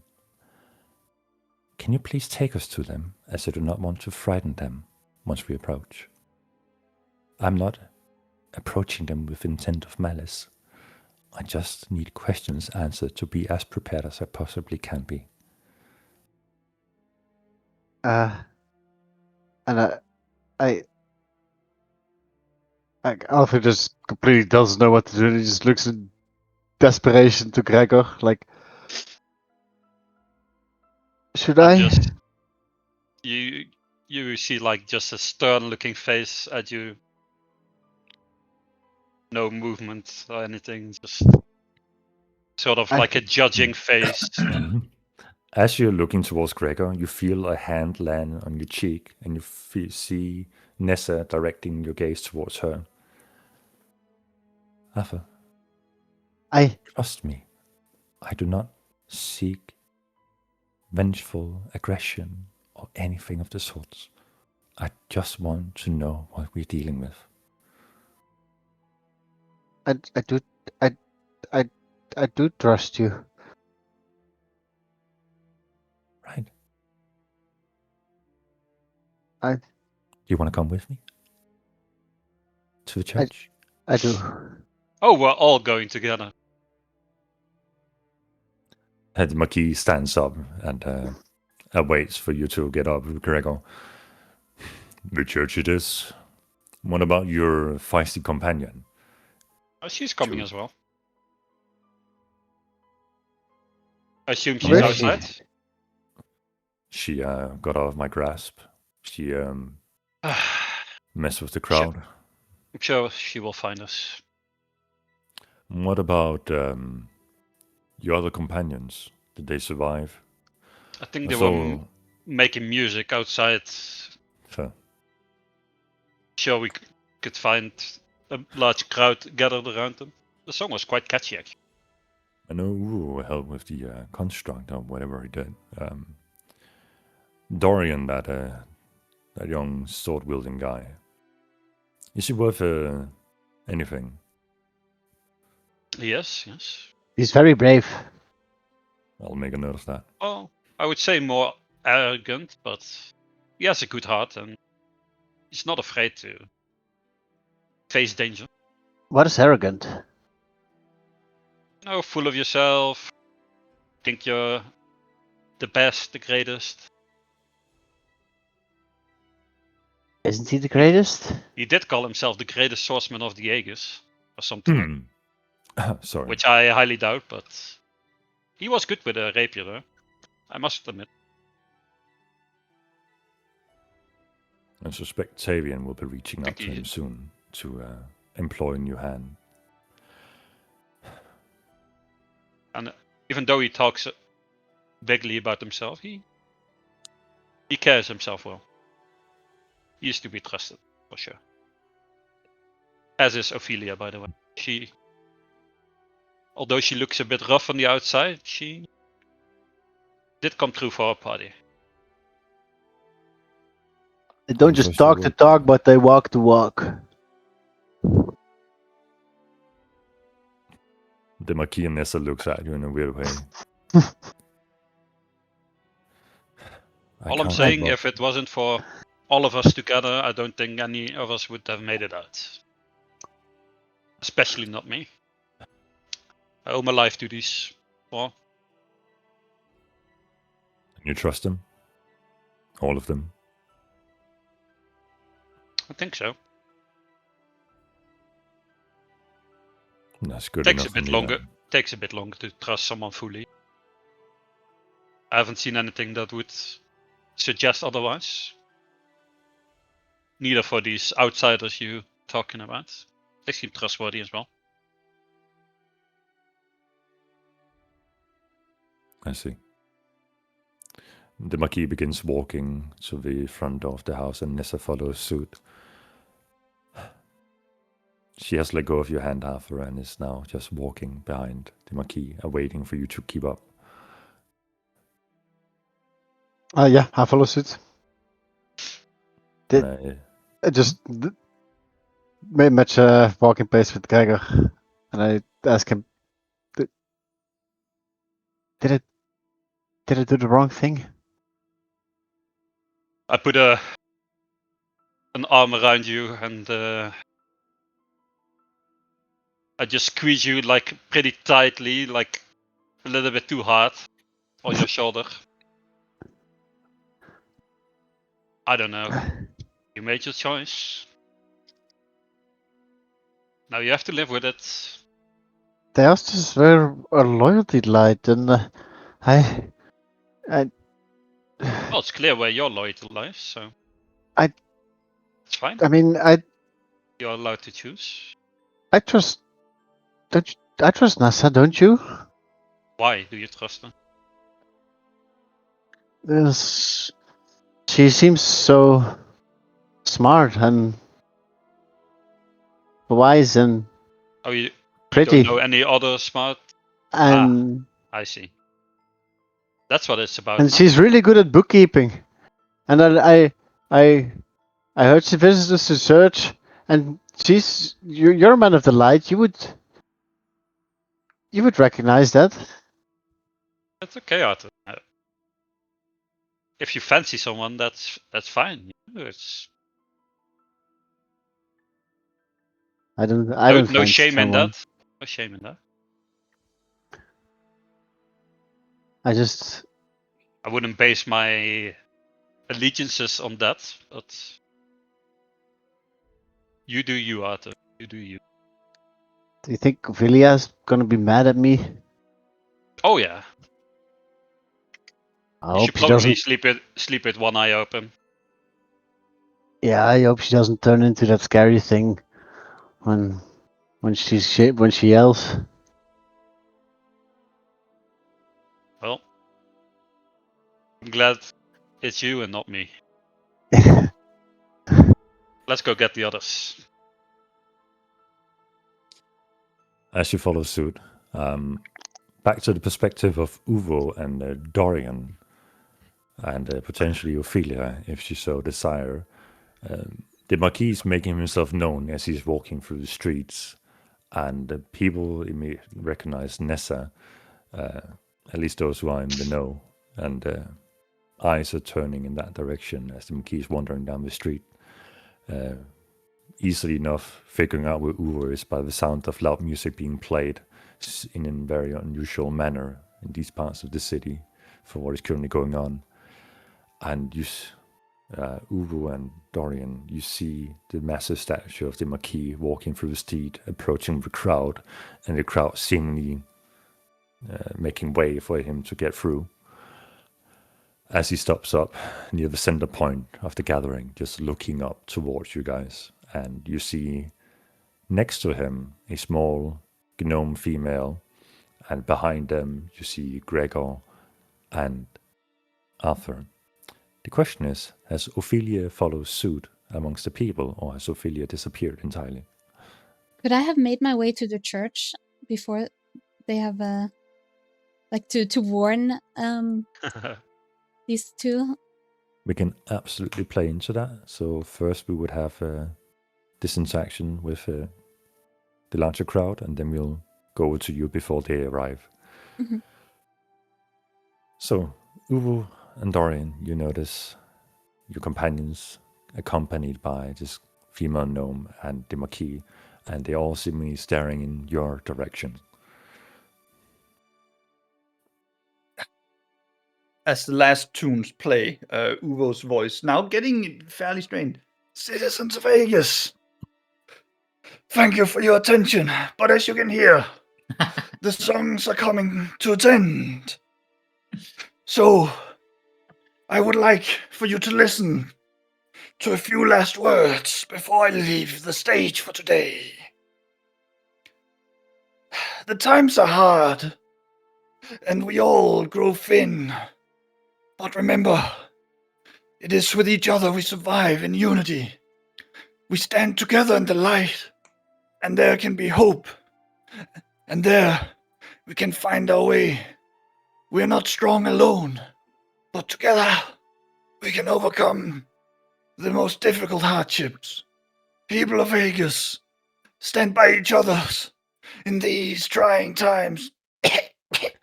Go ahead and make a performance check with your speech with a disadvantage. Starting to sound like Voldemort. How long has passed? Because I do have, what's it called? Enhanceability. This Up right exchange now. would have taken. We would be at the tail end of an hour. It's still up then. So All just right. normal.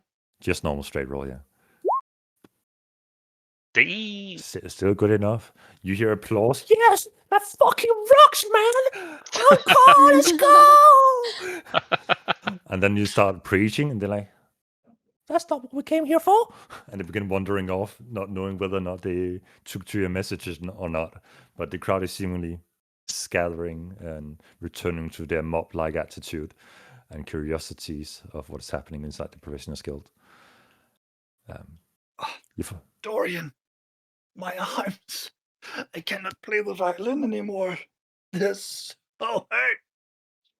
As you say this, like a good 10 seconds has passed, and Dorian has been full on crying.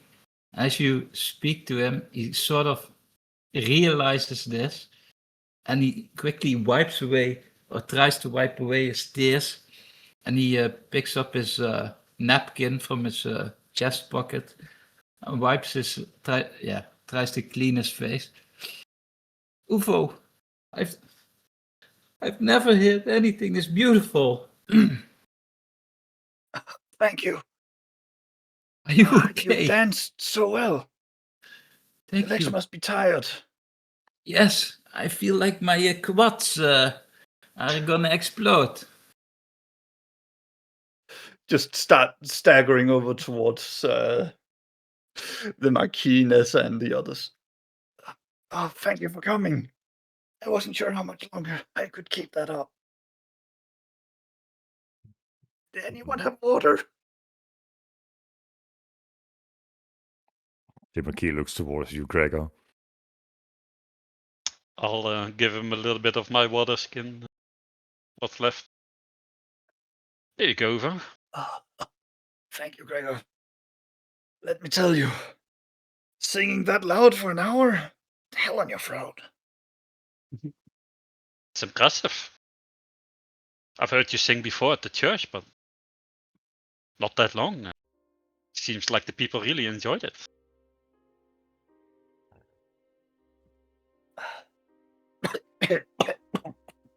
He was amazing. Wish I could have seen it, but well, we've learned some things as well. Hey, Arte? Mm, Just tell them what you promised Nessa and the Maki. I might have told Nessa we found some ether hearts. You see Uvo frown. Well, there It's- goes our leverage. The right thing to do, right? Keep telling you guys, we don't need leverage. We need to stand together.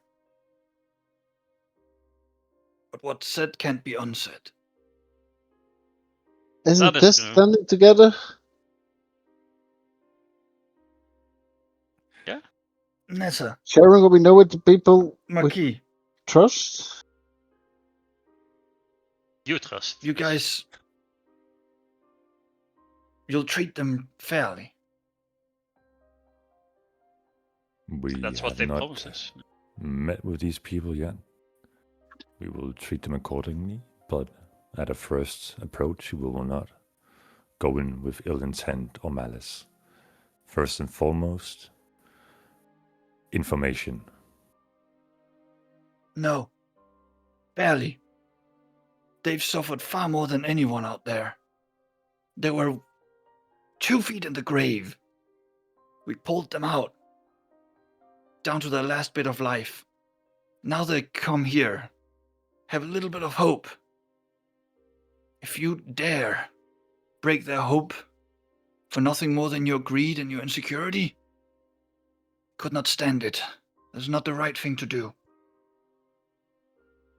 You will treat them fairly. Make a persuasion check for me.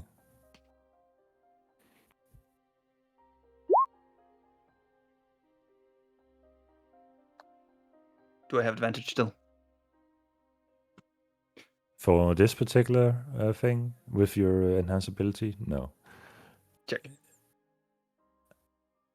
He ascertains your request, and you can see he's heavily contemplating the notion of going into an unknown encounter and bracing an open heart for people who he has not dealt with before is not the preferred approach for him. Nevertheless, he kneels down before you, Uvo, and respect Brother Velkin quite a bit. He put my parents to rest. He put my child to rest. If his underling requests this of me, I will consider it a debt repaid. He gets up again and begins marching towards the church with Nessa in suit. Atte, did you tell this woman about this Nessa? Yeah.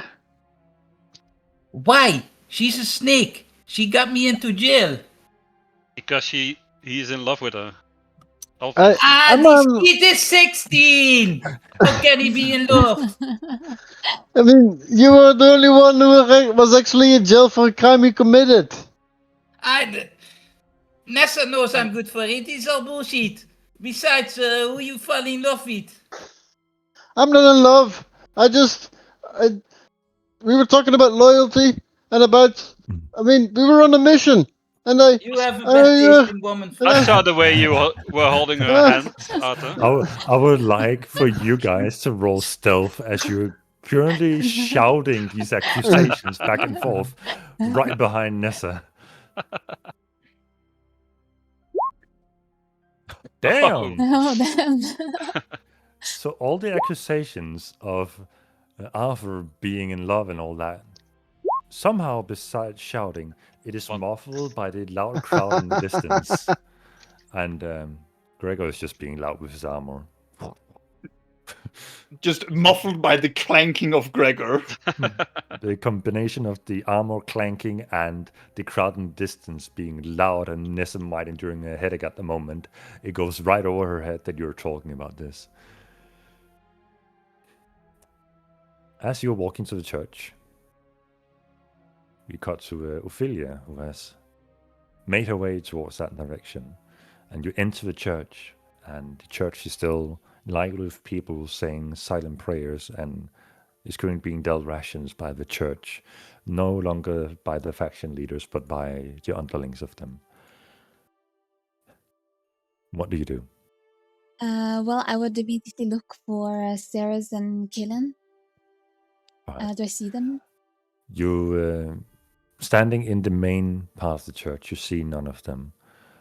Where you left them last time was in the chambers behind the church, where the office of the leaders and the library and the sleeping quarters for the aid. I would immediately head there.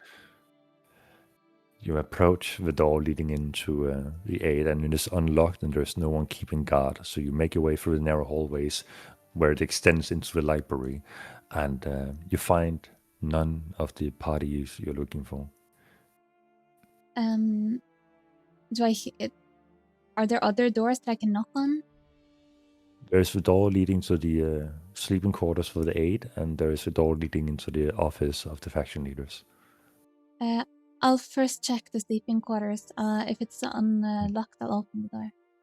It is unlocked. There does not seem to be a lock installed. It is come and go as you please. So as you enter, you see people who are currently sleeping after a potential night shift.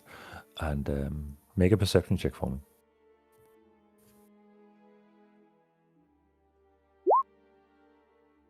Quickly glancing about, you do not see what you would assume to be two people of affection, of a sibling affection, who would usually sleep either next to each other or bed by bed. There is no people in this room sharing that distance between each other at the moment, giving you the idea that they are not here.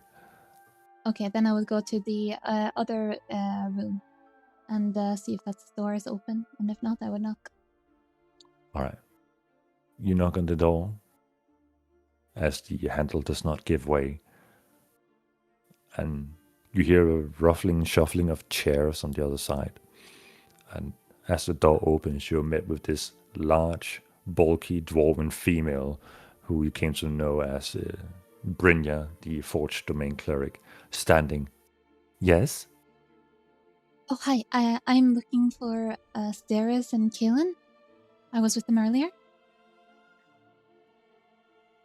She doesn't say a thing. She just steps backward and allows you to peer into the room where you see Vulcan and Alira sitting at the table alongside a female with long silvery hair adorned in a white dress, and Kaelin and Sirius sat next to them. They seem to be sharing drink and food at the moment, and the spirit does not necessarily seem festive, but it is not like sour and somber. They seem to have been welcomed in the space. I step in and I kind of yell out, Steris, Kaelin, could I have a quick word in private? They look towards the leaders. Can we excuse ourselves? The leaders do not hold them back and allow them to exit the room. As the door closes behind, the faction just seems to stay inside the room, and you are now in the library with the siblings yourself. Okay, so Philia, Arthur is... Sorry, there's someone coming looking for you. Arthur spilled his guts to his faction leader, who seems very interested in your the artifacts you're carrying. I wouldn't put it past them that they would try to take them away from you. And there's also this big, muscly brute man next to her, acting as her bodyguard, and he can get physical very fast. And I just thought I should warn you. I'm kind of like exasperated from hurrying to the church.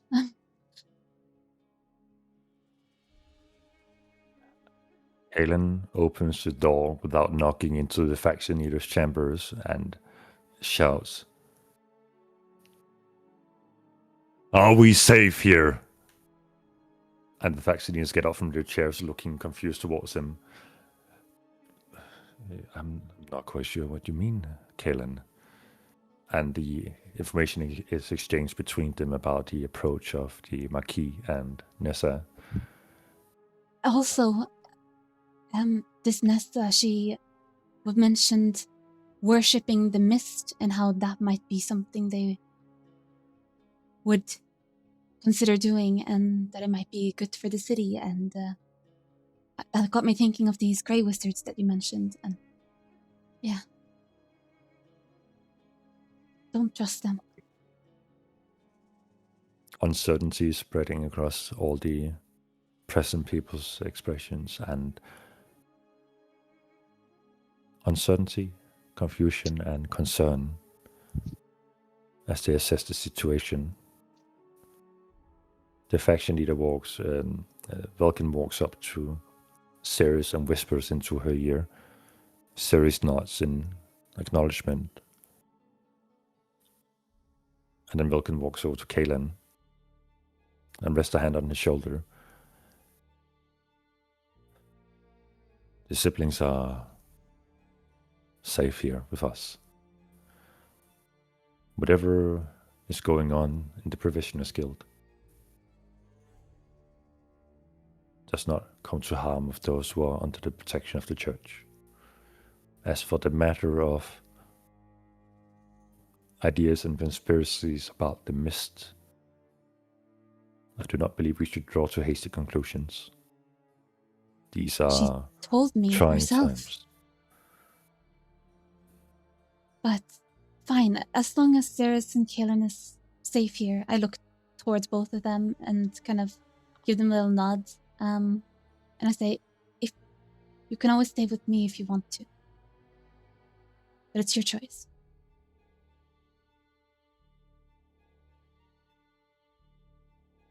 Sirius and Kaelin contemplate it, but they look at you as one person and look towards the church leaders with their status and their experience.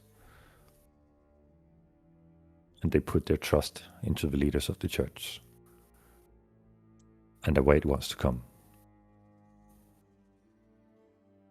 All right. How do you assess the situation, and how do you go about it? I would just tell them that they can probably expect company soon, and then I'd take my leave.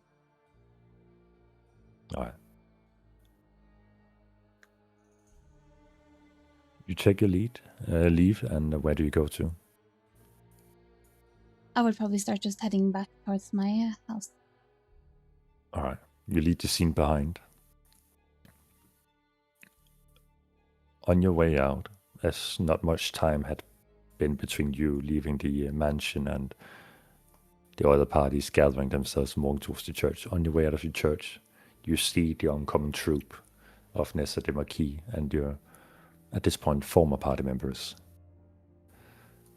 I just mumble to myself, like, right on schedule.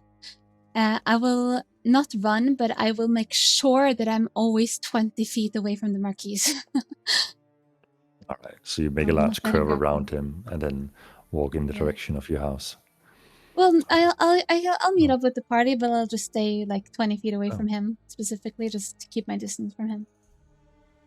You see, as you're approaching, the Marquis puts his hand on the hilt of his sword in anticipation, and as you're walking around, he keeps tracking you with his eyes, and as you fall in line, the furthest in the back, he rests his hand from his hilt. I'll change What my do you do? mind after that. I'll just leave. I'll just go to my house. You leave. I will telepathically, like, sort of tug on him with a mage hand. Sort of look at you. Big puppy eyes. Can you make a persuasion check?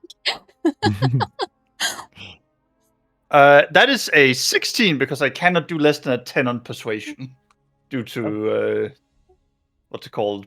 My class. Oh, a 16? What would that be against? Yeah. Insight or I don't I'll know, just let it succeed. intimidation 16 of is pretty yeah, good. the Marquis. I'll just like All right. You get hit by like look a little the bit puppy annoyed at eyes. myself, and I'm like, oh, fine. Just fall in line, but still keeping my distance from the Marquis so he's not in range of me to grapple me. The troop, with Marquis in lead, enters the church. The door is opened gently, and the view of the church comes into perspective. The Marquis assesses the situation, sees nothing but the attending residents, and looks towards Arthur. In the back.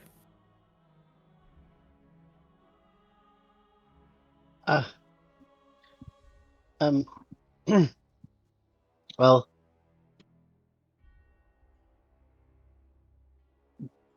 do I notice Ophelia and Galen and Ceres? Kaelin and Ceres are not here, but Ophelia is behind you right now. She's just following suit. Okay. Well, they were supposedly around there somewhere. I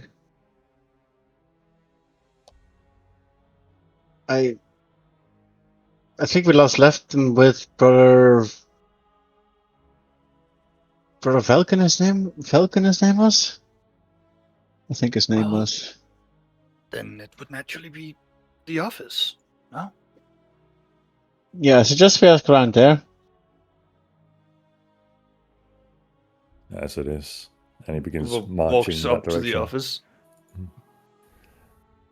Walks into the back rooms, making your way to the library. And the door into the office of the leader stands open, and a table has been set with chairs put out and more provisions, anticipating company. The leaders are sat, awaiting, and the twins are sat at the far end, opposite of the entrance, staring outwards. The Marquis makes his way into the office. The leaders do not greet him, and he does not greet them. He just makes himself invisible in a corner, overlooking the situation. Nessa walks up, greets the three leaders. Brynja, Alira, Vulcan. They nod back Nessa. She pulls out a table and climbs up on it. She pulls out another table and pats towards Arthur. Don't you mean chair? No, she Pulls out a table. She's strong for a small Just stature. goes over like one of the spare tables around, just like, all right, this is for me. No, think about it. Instead of pulling out the chairs, you'll just pull out the entire table so we can sit down Just- easier. Just use the chairs as stepping stools to get onto the tables. Yeah. Brute forcing this whole thing. Absolutely. Gnome conversation. How we actually do it. Chairs are not big enough. We use tables.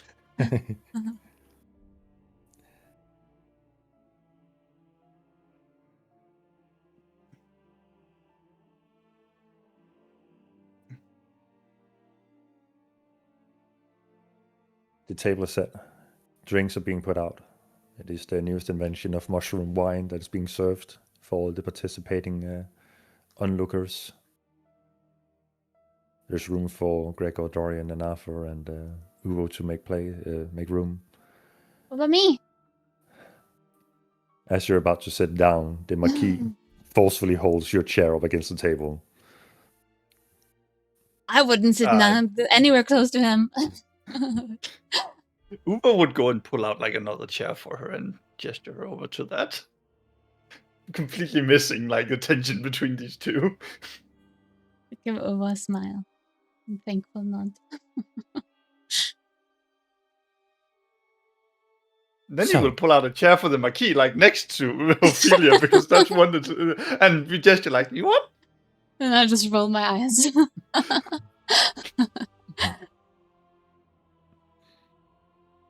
In the room, you see the three leaders.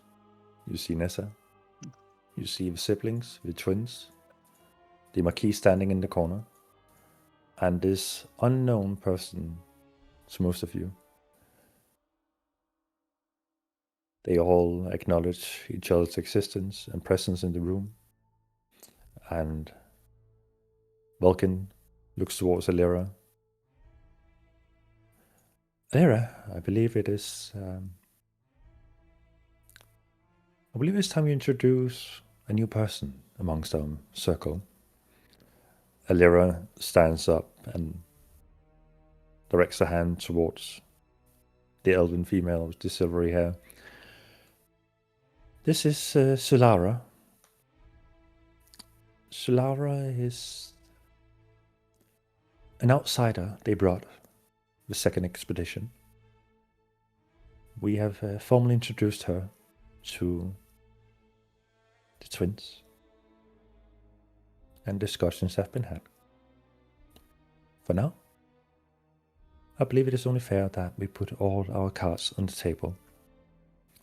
Conversation ensues where the twins make sure that everybody is playing on the same playing field as you guys. She relays the information she has told you about the existing factions.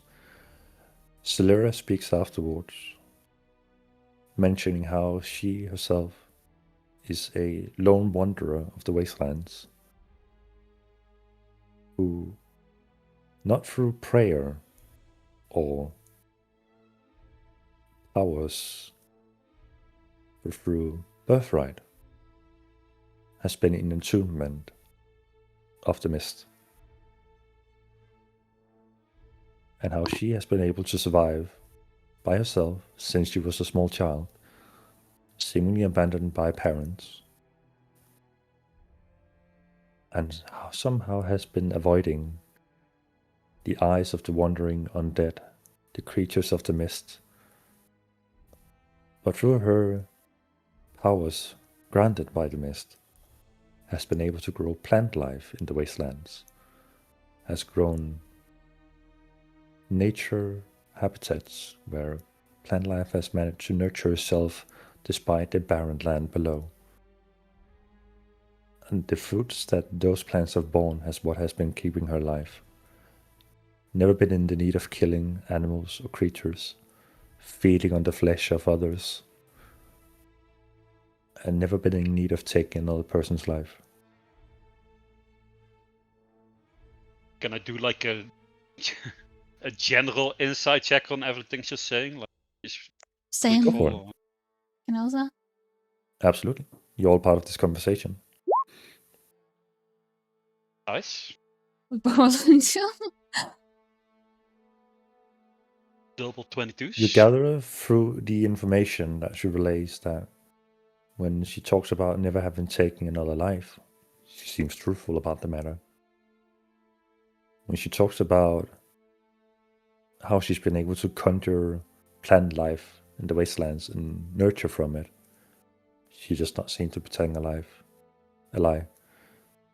When she pertains to her background, being raised as a small child out there and not knowing what happened to her parents, there seems to be some uncertainty in her voice about that matter. Figured.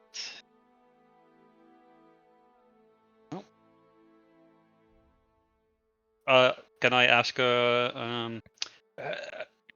have you been around this area, or to the north, or west, or east, or south, or what direction do you come from? And have you seen other groups or other cities on your travels? She has an extremely soft voice, almost as if it is not her speaking, but is the wind carrying her voice itself. I come from the south, from what I understand from the location of your city. It's a farmstead near the waters. There was a magnificent tower and a keep with weird structures and books that told of old tales. But not knowing where to wander, I never wandered far because I felt at home where I was. And it was just me. And you didn't find that strange when it was just you? Didn't find it strange that you were not like those undead out there? And How can you find something strange if you don't know that you are strange? I did not know there were I others. think that's pretty easy. what made you decide to leave your home then? If Home is that's home. all that you knew? Why did you come here? Others found me and I found curiosity dragged me this way.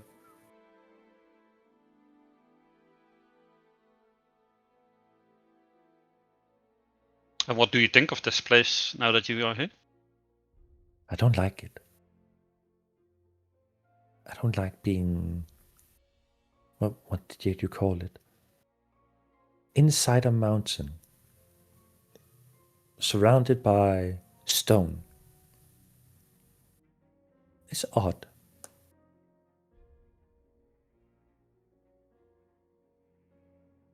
It makes sense.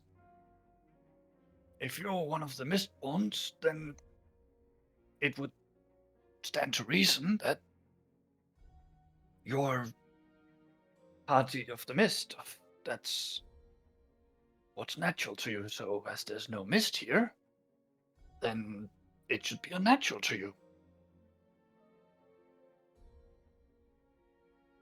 It's okay. I always carry a little part of the mist with me.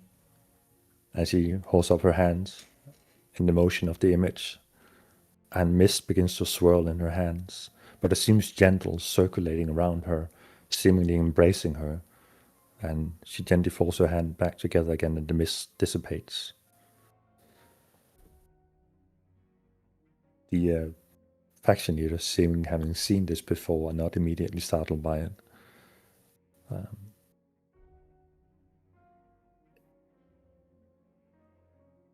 But if I might ask a question, if you don't like it here, why are you staying here? I'm curious. This is the first time I have met others, and there are so many of you, and you're all so different. But once my curiosity is over, I'll head back home.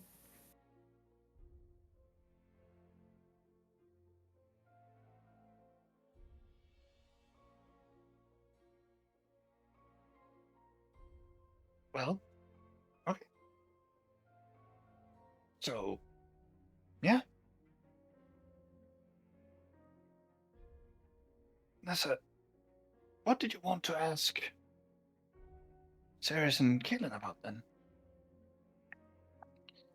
Nessa, seemingly a little bit startled by the situation, pulls out a book while carefully looking towards the twins, slides the book across the table before standing up on the chair and begin flipping through the pages, where you see various schematics on each page, detailed drawings, not unlike resembling the page that was handed to Arthur at one point. And she stops on one page that pertains to the object in question, and further slides the book towards the twins. The twins look at her and back at the book. Nessa, was it? Can we browse through this? Nessa just leans back in the chair with her hands on her head, looking towards them. Be my guest.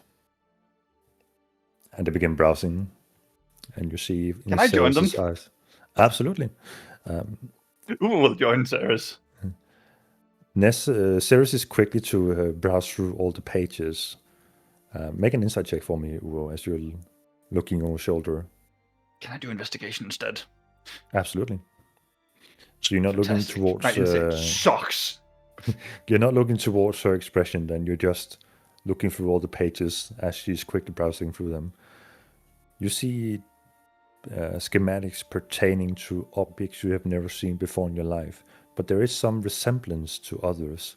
You see something that looks like a torch, but it has plating faceted where the flame would be, and then is drawn as if light emanates from that facet. You see spheres of various sizes that seem to be plugged into something, and then details drawing of light coursing through elemental structures of it, and then light emanating from another point of it. But not knowing what these objects are, it is hard to say the exact function of them. But you get the idea that the spheres, the Aether hearts, are paramount to the function of these objects. Can I make a connection between the Sentinel, like what I identified from the Sentinel, what I felt from that, these drawings, and the Aether hearts? Absolutely. That is easy enough for you to do, seeing as you identified the object. You see that Ceres is just quickly browsing through them, not because she's not curious, but more as if she has seen many of these things before. She goes through and stops on the final page of it, before sighing and then closing the book and sliding it back across the table. Silence in the room. Only a few of you are privy to knowing what exactly just was exchanged between the two parties, the church leaders, and Solara is not knowing of the fact. Nessa sitting with her arms over her head. So?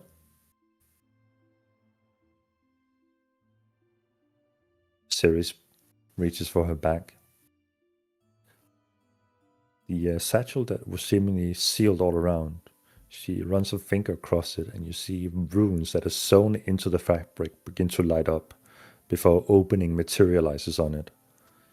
As she reaches her hand in and pulls out an Aether sphere roughly 1 feet in diameter, and puts it on the table. You see Nessa loses her composure for a bit, and she sits up and looks toward the sphere. Is it?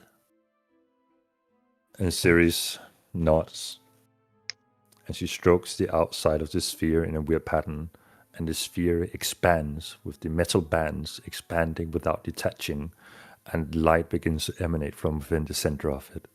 A deep light blue color begins to fill the room, and Ceres quickly swipes her hand across one of the metal bands again, and the sphere closes once again.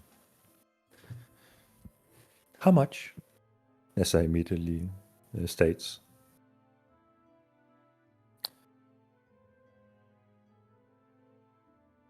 Kaelin speaks up. Safety and perpetuity in the city. No questions unless we approach first.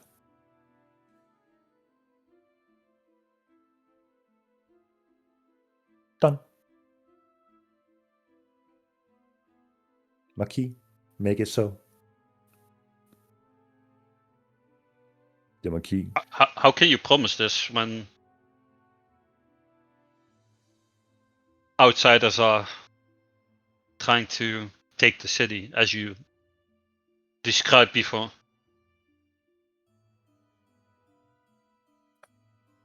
You can't promise the safety. Can't promise the safety of in anyone. a city you have no control over. Perhaps with this, as she grabs the sphere that's been rolled over to her. Perhaps with this, we might buy ourselves some valuable time. What with the thing that the Marquis hauled in yesterday? Well, earlier today, actually. Is it that powerful? She looks towards the Marquis. Marquis, I believe you have not reported this in. Exactly what is Uvo referring to? Can I say which page of the book? Absolutely. It is. I just say the page of the book that he brought in, like, oh, that page. We got a bunch of snitches in our party. Nessa quickly goes through the book and stops on the page that pertains to the arcane construct. You have acquired one of these. Is it functional? What size is it? Did it come with the core? The Marquis shakes his head, looking at her.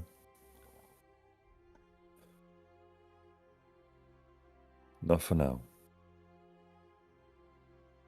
Can I just straight up say what like size function if it became functional as well if she did if he lied?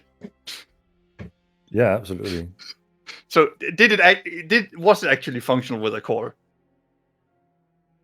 From your understanding of it, despite the many layers of arcane inscription on the object and the metallurgy of various metals you're not privy to, your understanding was if a core was inserted into the hole in his chest, it would be functional.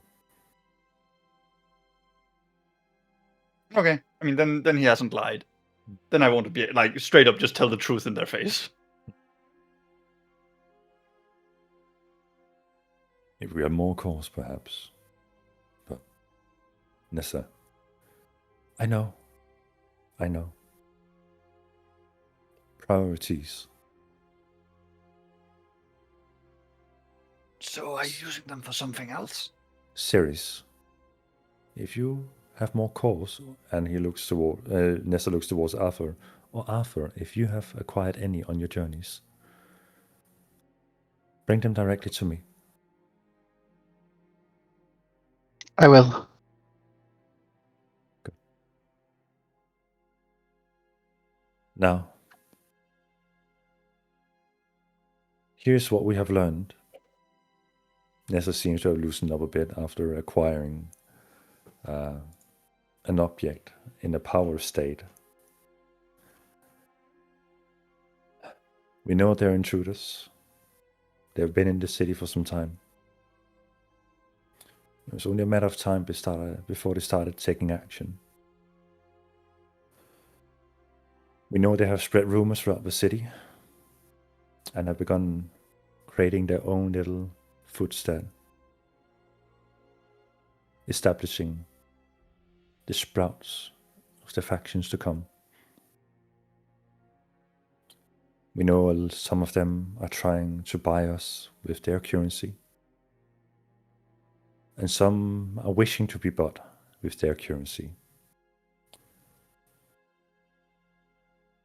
Our current suspicion lies on these wizards of the grey and on the black banners. Our goal is to stop the problem before it becomes a problem. Unfortunately, it might be too late. We believe that one of their invaders have been in our city for far, far longer than we first anticipated. We believe they were brought here as a child and has grown in our midst to become an inspiring adult with roots deep in the city. Nessa turns around on her chair and looks towards Gregor. We believe Blackthorn is an envoy of the Black Banners.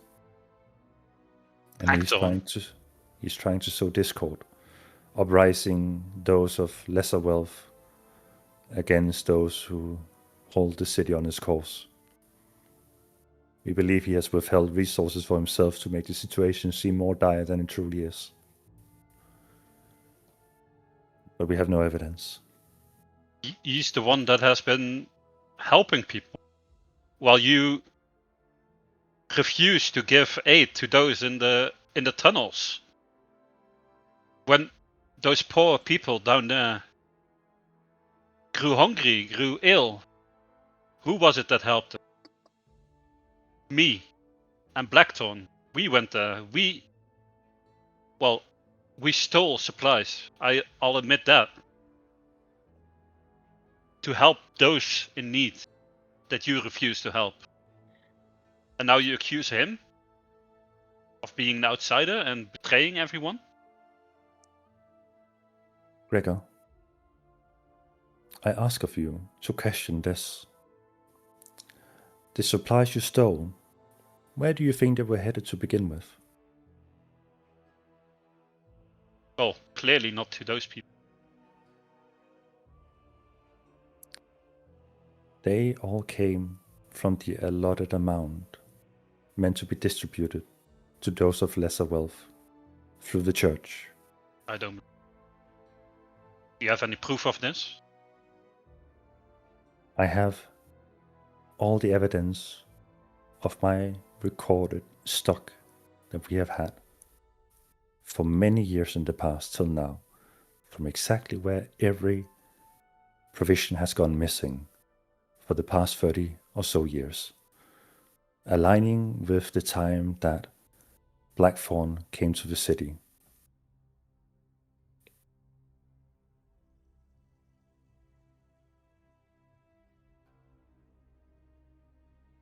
That can't be.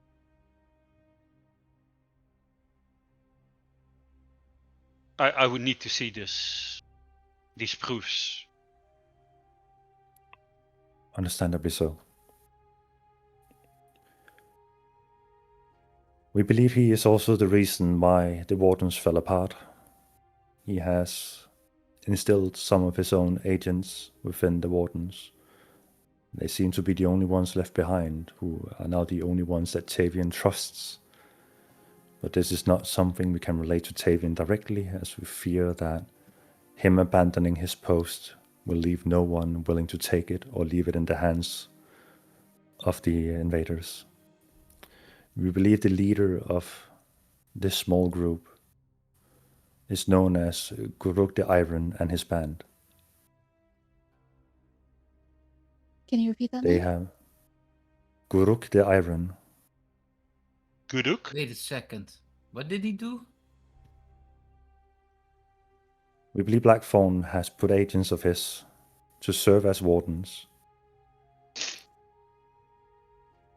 I knew this motherfucking was up to something. You know this person, Dorian? Ah, yes, from a long time ago. It's some orc. This guy. He's nothing to me. I can beat him easily. Inside check. Do you even need one? Fuck. You believe believe him? me, right, Ophelia? And so the legend grows. No. Ophelia's dislike of Dorian battling her, like, maybe he's right. Maybe he's actually skilled. Maybe it is that good. I feel conflicted. Unfortunately, Dorian I believe that while not affiliated with Blackthorn or the Black Banners, we believe your parents might be worshippers of the mist. What? As Mira This caught is wind of them leaving the insane. city in a hurry, she tracked them through the wastelands. The reason why your party specifically was sent in your direction of Hillsbury Hills was that was the last direction we saw your parents walk before Mira turned back, as she had not brought enough provisions for that long of a journey. Excuse me, but I do not want to hear my family's name in this light again. Everything you say is crazy. It seems like your family name has been disgraced, Dorian. Too bad. It seems so, but these are all just lies. And trust me, I know a lie when I see it. Mm-hmm. Ugo will at this point cast Lesser Restoration on his own throat because he feels the need to speak out. So, definitely not an excuse for me to talk normally again. So if we take a step back from all the feelings involved here, what's being said does make sense, Dorian. After all, if your parents had gone anywhere but the Mists, wouldn't they have been seen by anybody in Aegis now? They know a Where lot could they about the hide? city. I was sure they were hiding somewhere in the upper or lower. But can such wealthy and influential people really hide that easily? Abandon everything, just disappear? I don't know, but there must be some kind of explanation that isn't as ridiculous as these. Well, He's I Nessa. would like to ask you for an explanation that exactly isn't as ridiculous as this. Because this Well, seems how to be... would I know? I wake up in No, my but house and I get turned to the cells. Because you're easy to ditch for them. Excuse me? I said it. I think it would be easy for them to just leave you. The perfect scapegoat. The confused child. First of all, I am not confused. I am very well of mental. And second of all, second of all,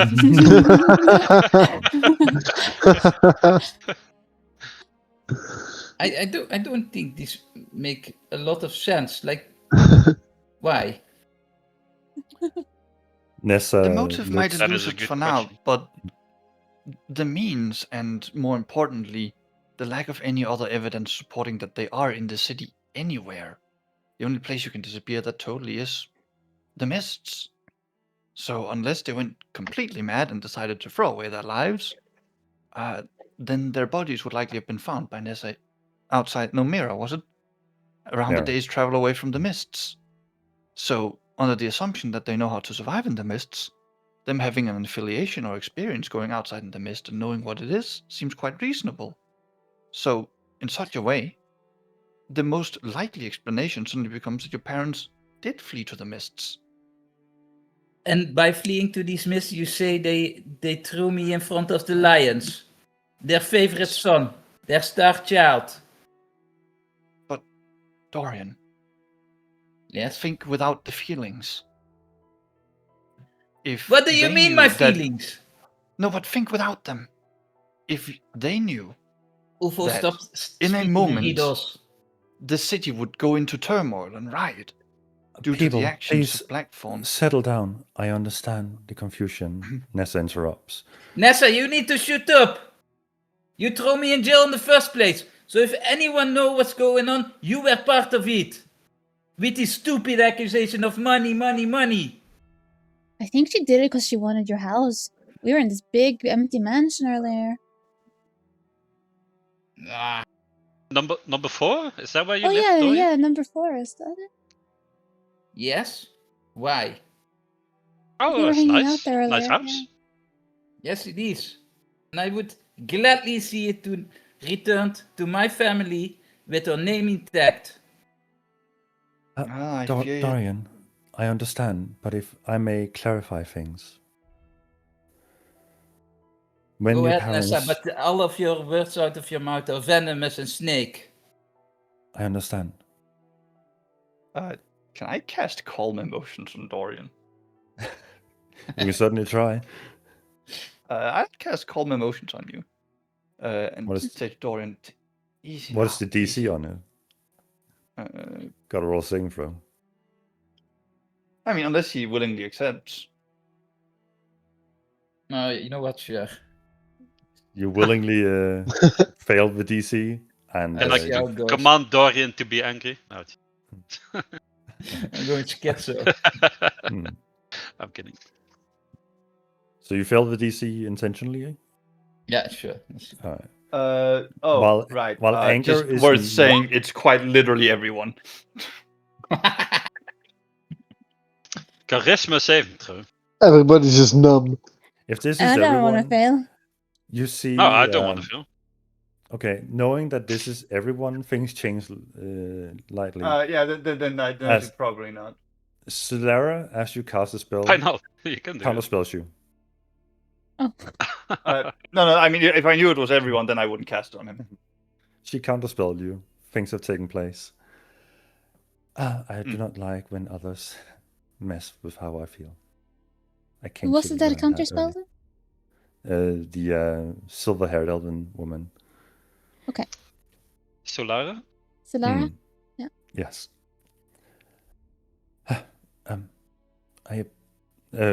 Nessa looks towards the whole room and sees that it's escalating. Dorian, please. I understand. Yes, the whole money thing was a guise.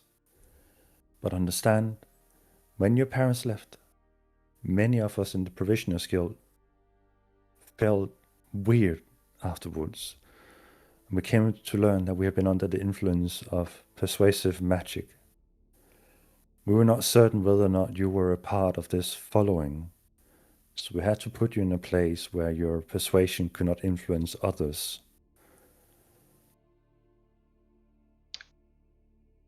At this point, I need to see something. I cannot believe this. How do we know you are speaking the truth, Nessa? I mean, Thank you, Gregor. Finally, looks- someone stand up for me. your words sound logical, but they have no weight behind them. We don't know if it's true or not. Snake! Although I do have a suggestion, if anyone is open to this, I could cast a spell, a Zone of Truth, and we could get to the bottom of this. Gladly, Gregor. And if you are opposed to this, then that says something as well, I think.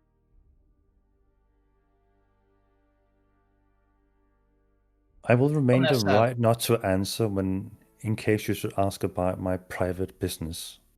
But as long Sure. as it pertains to the matter at hand, I have a I will- very simple question. Is everything you said up until this point true? I will ask that question. If you say yes or no, then we know if we can trust you. she quickly goes through the conversation that has been ongoing for the time being. If you wish to make any corrections, feel free. But I think we are talking too much and we need to know what is going on and we need to be able to trust each other. And this way, I don't think with just words, we're not going to get there. At least not me, and I don't think Dorian either. I'm not sure about the others. He is upsetting me. You can see that Nessa is currently holding her hands on the sphere, rolling it back and forth.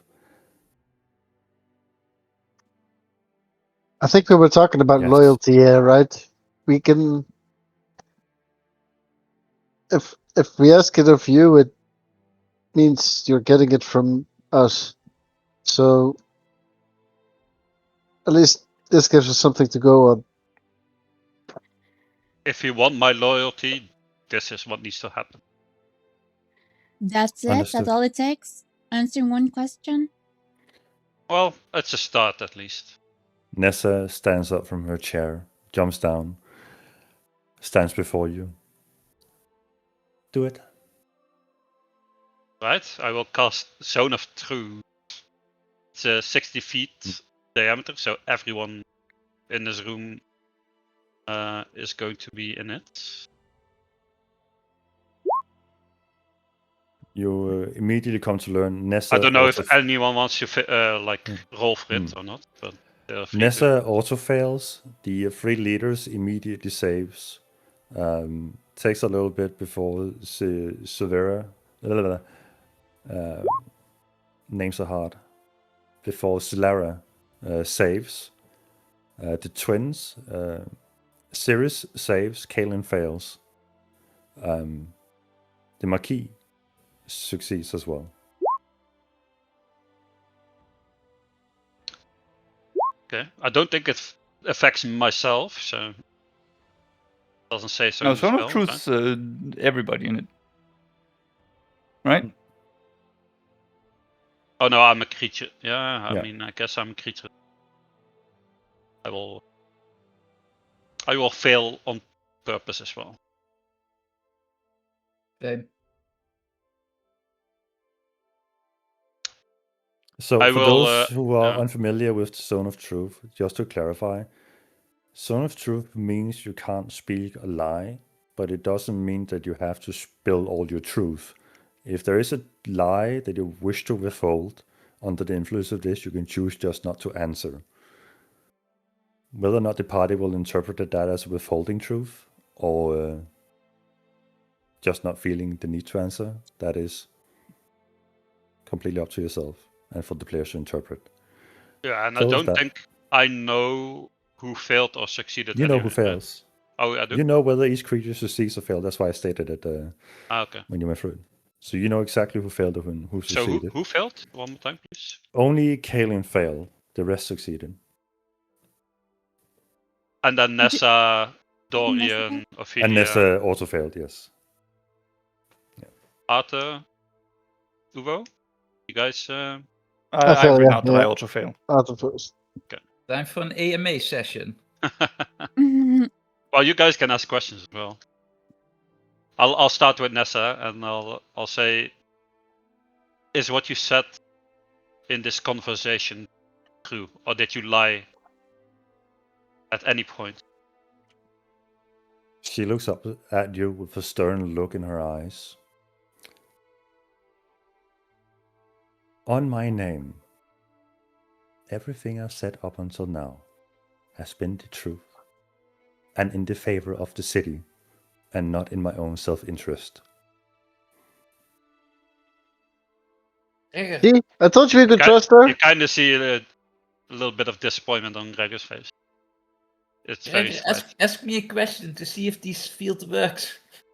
Are you the greatest swordsman of the Aegis? Hell no! Oh! It works. Okay, take it off, please. Not yet. Did Solana save? Solara Solara? saved, yes. It took a little bit longer than the others before she saved, but she ultimately ended up succeeding. Kalen, is what you told us be true when we met you out in... I need you to specify that more. Are you and your sister part of the Order of Scrolls? Yes. Do you have And then any... as he says No. yes, it comes out. Yes. My sister is. Your sister is. Yes. Do you have any nefarious reasons to come to the Aegis?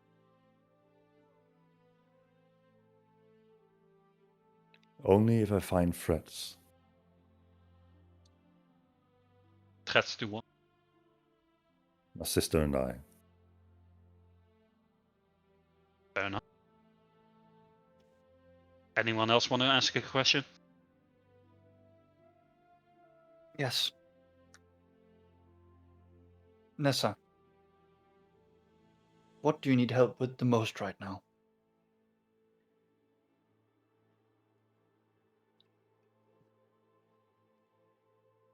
Nessa remains silent. Ophelia, are you a witch? I just look at him and like give him a bitchy look. And then I like stick my tongue out at him. Guys, this works if we speak. She's a witch, I told you. If we trust each other with the truth. How else is there to be any trust between us? If we all just remain silent. Ask me something if you will. And I will answer honestly. Okay. To show What might- at least some faith. Gregor, Oh, go on, Dorian. Yes. Oh, Uvo. I saw your Why- wife. Do you like big booba? I am more of a buttocks man. Son of a bitch, want citaal. Yes. thing broke. What is it you wanted to ask, Uvo?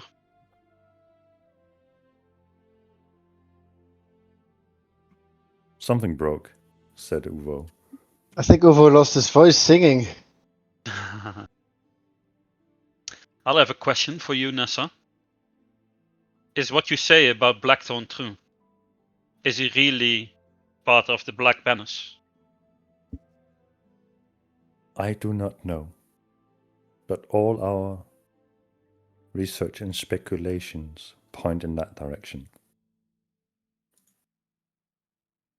And did you really mean it that those supplies were heading towards the outer tunnels already? We are well aware of the situation in the outer tunnels, and we have tried our best to redirect resources in that direction.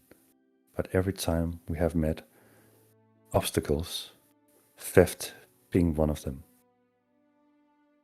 That didn't answer the come no one question. at the- It was yes or no. Yes, How come no one at the church told me about this? They knew what I was up to. They condoned it. I look at the leaders of the church that are sitting here. Alera looks towards you and says, Gregor,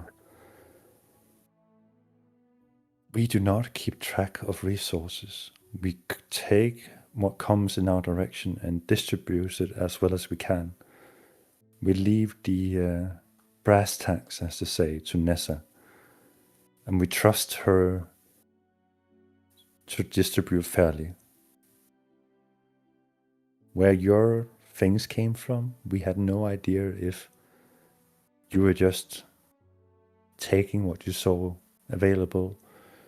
The whole Blackthorn intervention or manipulation, how are we to account for that? That seems unfair to put that on us. It is. Gregor realizes he is speaking more honestly than he would wish in this moment. I guess I was just a tool for him.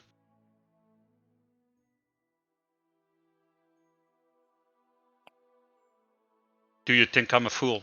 I look at Nessa. Nessa looks towards everybody in the room. I think we've all been fooled in one way or another. I think we're about to unravel exactly how much we've been fooled. Don't play yourself down like that, Gregor. I think the Marquis said it the best. You are a good man. Unfortunately, even good men can fall into false ways.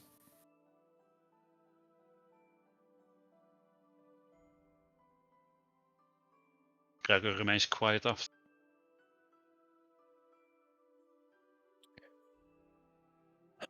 Nessa kind of sits back in her chair, somberly looking at the sphere. Velkin steps forward. We have discussed a plan, but I don't think anyone will like this plan. But I think it is a necessary plan. We have to fight a power struggle to reclaim power and put the power into the hands of those who can rule, we need to establish a hierarchy aside from what we have lived with for the past many years. And I think it begins with the Provisioners Guild relinquishing the control of distributing both resources and workforces. I believe it means separation of the church from the academy. And I believe it means embracing this new method of exchanging valuables. With Nessa, if she follows us in this plan and relinquishes her persuasion, we as factions need to establish recruitment for more permanent workforces, no longer bouncing between job positions where they might be needed, but establishing incentive to belong to a place for a permanent purpose.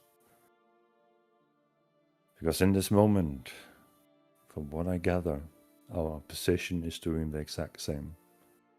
The Black Banners. I believe Blackthorn has, throughout his 30 or so years in the city, acquired the valuable resources, the gold, the silver of the city, stockpiled it somewhere for this very moment, where he could rise from being a subordinate to hold the entire city in his grasp. We believe the Grey Wizards have watched us over time, waiting for a moment to recruit new followers. And whatever forces out there, whichever side is currently butchering our people at an increasing speed, if they're here to recruit, stir chaos, of a personal agenda, they too need to be stopped by people of courage, who knows what they're up against, and who is determined to put an end to it.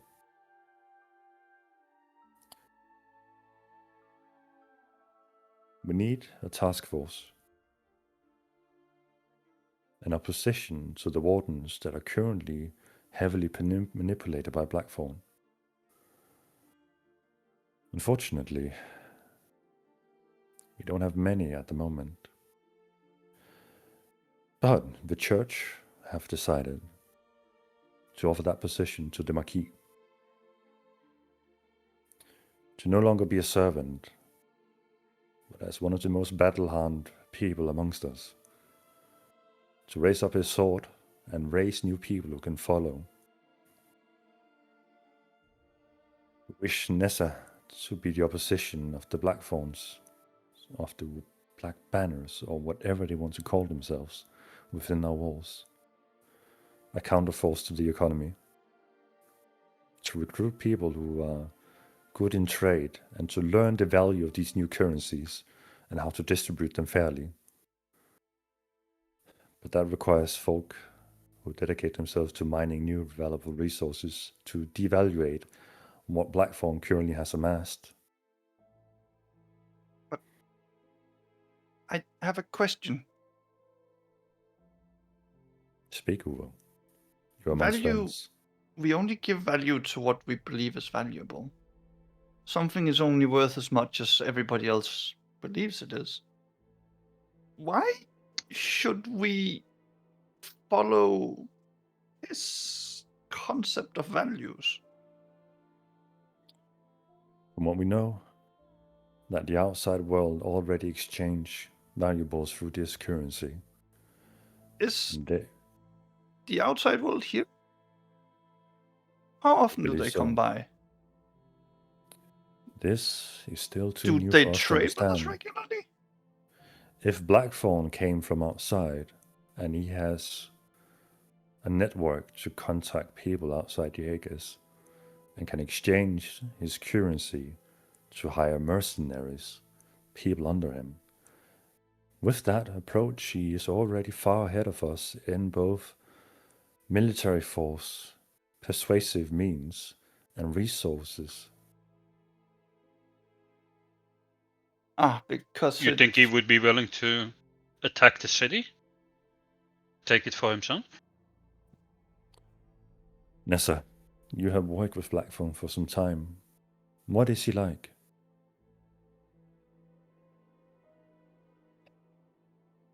I don't think Blackthorn enjoys combat that much. He has rarely visited the proving grounds. He's well versed in trading. If anything, I think he believes he can buy the city.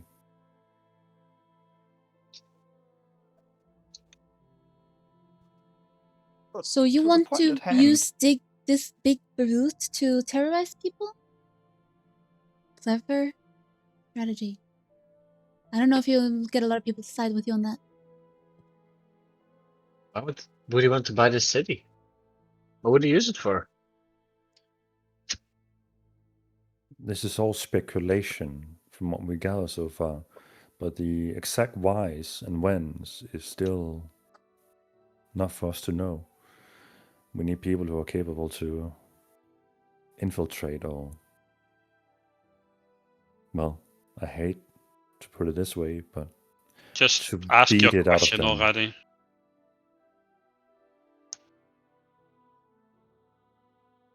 It's obvious, isn't it? Gregor, you have dealt with Blackthorn, and you are currently our only way in. I do not There we know go. if your companions will follow suit, but I ask of you, no, Don't think I can do this alone. we beg of you, get a foothold and figure out if, and if it is, find a way to deal with it. Very well. that I have no reason just to doubt leaves- any of the words you have spoken in this meeting. Seems logical. I'll have to verify with Blackthorn, obviously, or try to figure out if what you said is true. I guess that is what you ask of me anyway. You could start ask by of my, making him confess or admit to who he was planning to make you steal from all those times. I know who I If you can stole find from the Provisioners But if you- Guild. Yes, but why? Where were those shipments headed? If that statement ends up Did you not corroborating listen what- to anything we've been saying? Yes, but what if he agrees? What if he agrees that he made you steal from the Provisioners Guild resources that were going to the church and the tunnels to then give himself to the church and the tunnels? Exactly. Yeah. That is what If he's been yes. playing me, basically. He's been Yes, but has he making it ever seem as though confirmed that to you? I did a good thing. The reason why, I don't know. I guess to put himself in a favorable light. I do not know. Or if So- to sow chaos. Or... Besides, there's one thing that has been nagging me quite a lot. So, Kalen and Ceres, correct me if I'm wrong here, but the Black Banner is not indiscriminate killers, right? They only do so in opportunity? They are, from what we know, mercenaries. Mercenaries for hire, smugglers, traders, slavers, and at times, if the price is right, murderers. Right. And the Grey Wizards are not exactly going to come in here, are they? This wouldn't seem like a place they would spend too much time with, considering their faith is the mist. We are not knowledgeable enough, and your city here is bigger than any place we've been to before. What we So- have previously thought to be their ways of doing things could very easily have been disturbed or changed or altered based on, well, the current circumstances. That's a good point, but even so, there's something that sticks out here, don't you think? I'm not I saying look what it around is. like if anybody's caught on. Get a blank stare. Okay. Guys, come on. None of the murders in the upper ring match this. Who do you suggest then is doing the killing upstairs? Well, if only there was a group that, likes to kill, densely populated, dismantle civilization, mercilessly and indiscriminately, was it? Have you been reading books again, Besides- Uwe? No, No, that's the what. ballists. Wasn't that what Kalen was talking about earlier? Yes, but I think you guys are confusing a single opposing group with multiple. It doesn't fit the pattern of the ballast. No, You what know more of Blackthorn is them. doing would fit the pattern of the black banner, but the ballists, that's what you come into the picture, Ophelia. Remember? Well, actually, apparently they only go after people in high power, etc. They wouldn't just go for random commoners. Maybe I'm your not sure boyfriend about that. was important? If I remember What was Sirius that? correctly, she said that it was merciless killing that they worshipped. Well, Ceres is the one who gave me this information. Kaylin and Sirius mentioned that from their experience that the Baalis murderers usually took cities apart by killing from above and then going downwards in ranks to create uncertainty in the city. Because if not even the highest in power are safe, then why would the weakest in power be? Yeah, that was the point I was trying to convey. Isn't the upper ring also where there's a lot of wealthy people living generally? No, that's the runners and wardens guild. I think you're confusing the inner ring, which is closer to the Ah, provisioners guild, with the upper disc. But even so, Ophelia, your former boyfriend Don't would wish to likely discuss have this been an right. excellent target for Uvo! ballists. I do not wish to discuss this here in front of everybody. Okay? But it must be said in a strategy meeting that there might be more forces at play here. One that's significantly better at shapeshifting and hiding into the masses, taking out people. I The don't know. patterns of deaths and disappearances don't really fit any of the other groups as far as Ceres has told us. Besides, we do have one way of confirming whether or not they're here. And Uvo turns to Kalen. You are capable of spotting them, no? They tend to reek more of blood than other people do. So, if you could keep your nose open? That requires that I have free roam of the city. And he looks around to the other leaders. They shrug their shoulders. This is a difficult time for them to assess. The Vulcan steps forward. One thing's for certain, no matter what is to come for the future, we will start recruiting for our own factions in the coming days. And I suggest you decide where your allegiance lie. And with that, we are going to end today's session. No! As from today, next session will not be next Thursday, but the Thursday after because of summer vacation for some parties. Yeah, But during Arlen, that, how could you? during that time, I will be making recruitment posters as we will roughly fast forward a week's time of events unfolding within the city to allow the plot to develop a little bit more. And I'll be writing to each and every one of you who you will be approached by and what the recruitment criteria will be. And if you then also have the shared mission of snuffing out Blackthorn, you guys can eventually discuss in the D&D group chat. And then we'll take it from there. Right. Hell yeah. Sounds good. Good session, guys. I think before we had left the this meeting room, since we're going to fast forward, Ophelia would have made a point of telling Nessa like, smart strategies unleashing your brood at me. Too bad you needed someone with sway with Sarah Heilbeck. And just leave it at that. All right. Throwing a little bit of spite in her direction. Yep. That's fair. You know what? Falsely Yeah, but I jailing need people to Nessa. fit your political agenda and they then find out is a real bad way to build trust. Yep. Actually, an excellent way to burn bridges on a fairly permanent basis. Mhm. Yeah. People have to be certain. Before the Zone of Truth ends, I will whisper in Arthur's ear, "Do you love Nessa? Are you in Is love that- with Nessa?" I just don't respond. Yeah. I'll whisper into Ufo's ear, are you a dragon? Or-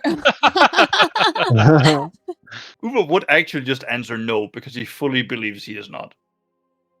But would approach Ceres later. Like it would be the second he's free and has some private time to like ask like that thing you asked about last time. Should we do it?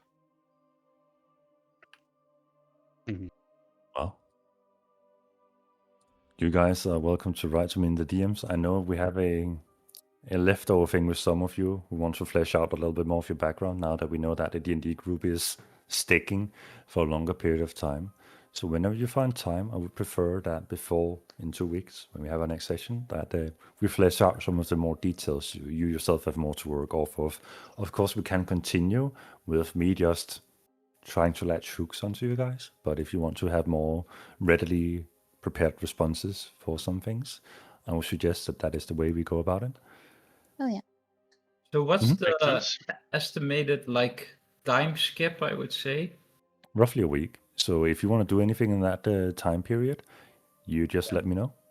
Like if you want to practice your sword art, or if you want to go around and try and steal things from people to see if you can get a head start on some of this economic development, everything is welcome. You can bounce any idea you want, and we can see if it has any positive results.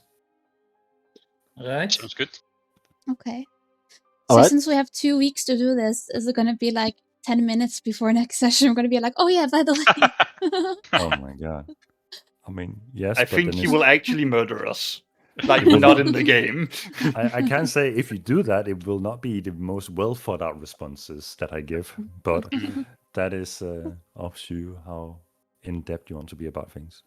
I mean, the three of you who played campaign 1, you are familiar with some of the approach to it, with the time skip we had in Darkmont, where some of you went out adventuring and you Yeah. lost Yeah. your random NPCs and were now traumatized for good yeah. after that happened. They were And I Not exactly. decorated the anyway. entire city. That Yeah, was thanks fun. for throwing away our NPCs back then. Yeah, you're welcome. Left me to actually run the city and go kill my guys. Yeah. So it will not be to that scale. It will be more so if you want to explore the city, trying to gather intel or establish romantic relationships, or With Nessa. What do you mean? or smash your wife repeatedly. Oh yeah, whatnot. it's a week-long fucking goon session over in my house. Yeah. Or if you want to I've inquire, things. Yeah, I heard Nessa talk about you, the sturdy cleric. I gave you a dirty side eye at that point, but you didn't notice. Mhm. so No I hope lies you are guys told in the Zone of Truth. So. True. Okay, never mind. I hope you guys enjoyed the session, and if there are any Hell yeah. questions, we will go from there. Beautiful. And you're pretty much in sandbox mode now. There are no longer the introductory rails or anything, so you guys can basically do whatever you want and cause chaos and make my prep feel meaningless. I mean, Challenge why is struggle against the inevitable? Yeah, I know. It's bound to happen. Cool. And if you guys have any questions about what there is to do, if you don't have any pre-thought out things, remember there is an Underdark as a pioneer you can explore for the time being, or you can also venture back outside the city and hope to find something, or you can try to spy on people, try to gather wealth in one way or another, or develop knowledge. From your ideas? I'll think it Yep. over. Sounds good. All Thank you right. guys for the sessions, and I hope you have Thank a you good so weekend and much. vacation. Thank you Thank as well. you. Thank you. Thank you very much. I'll see you guys. See ya. Yeah. See ya. Bye. Bye bye. See ya. Thank you. Bye-bye. Bye. Thank you guys for hanging out and watching. As you heard, we're gonna be on a break for next week, but then we'll be back the week after that. Have a good one. Bye bye.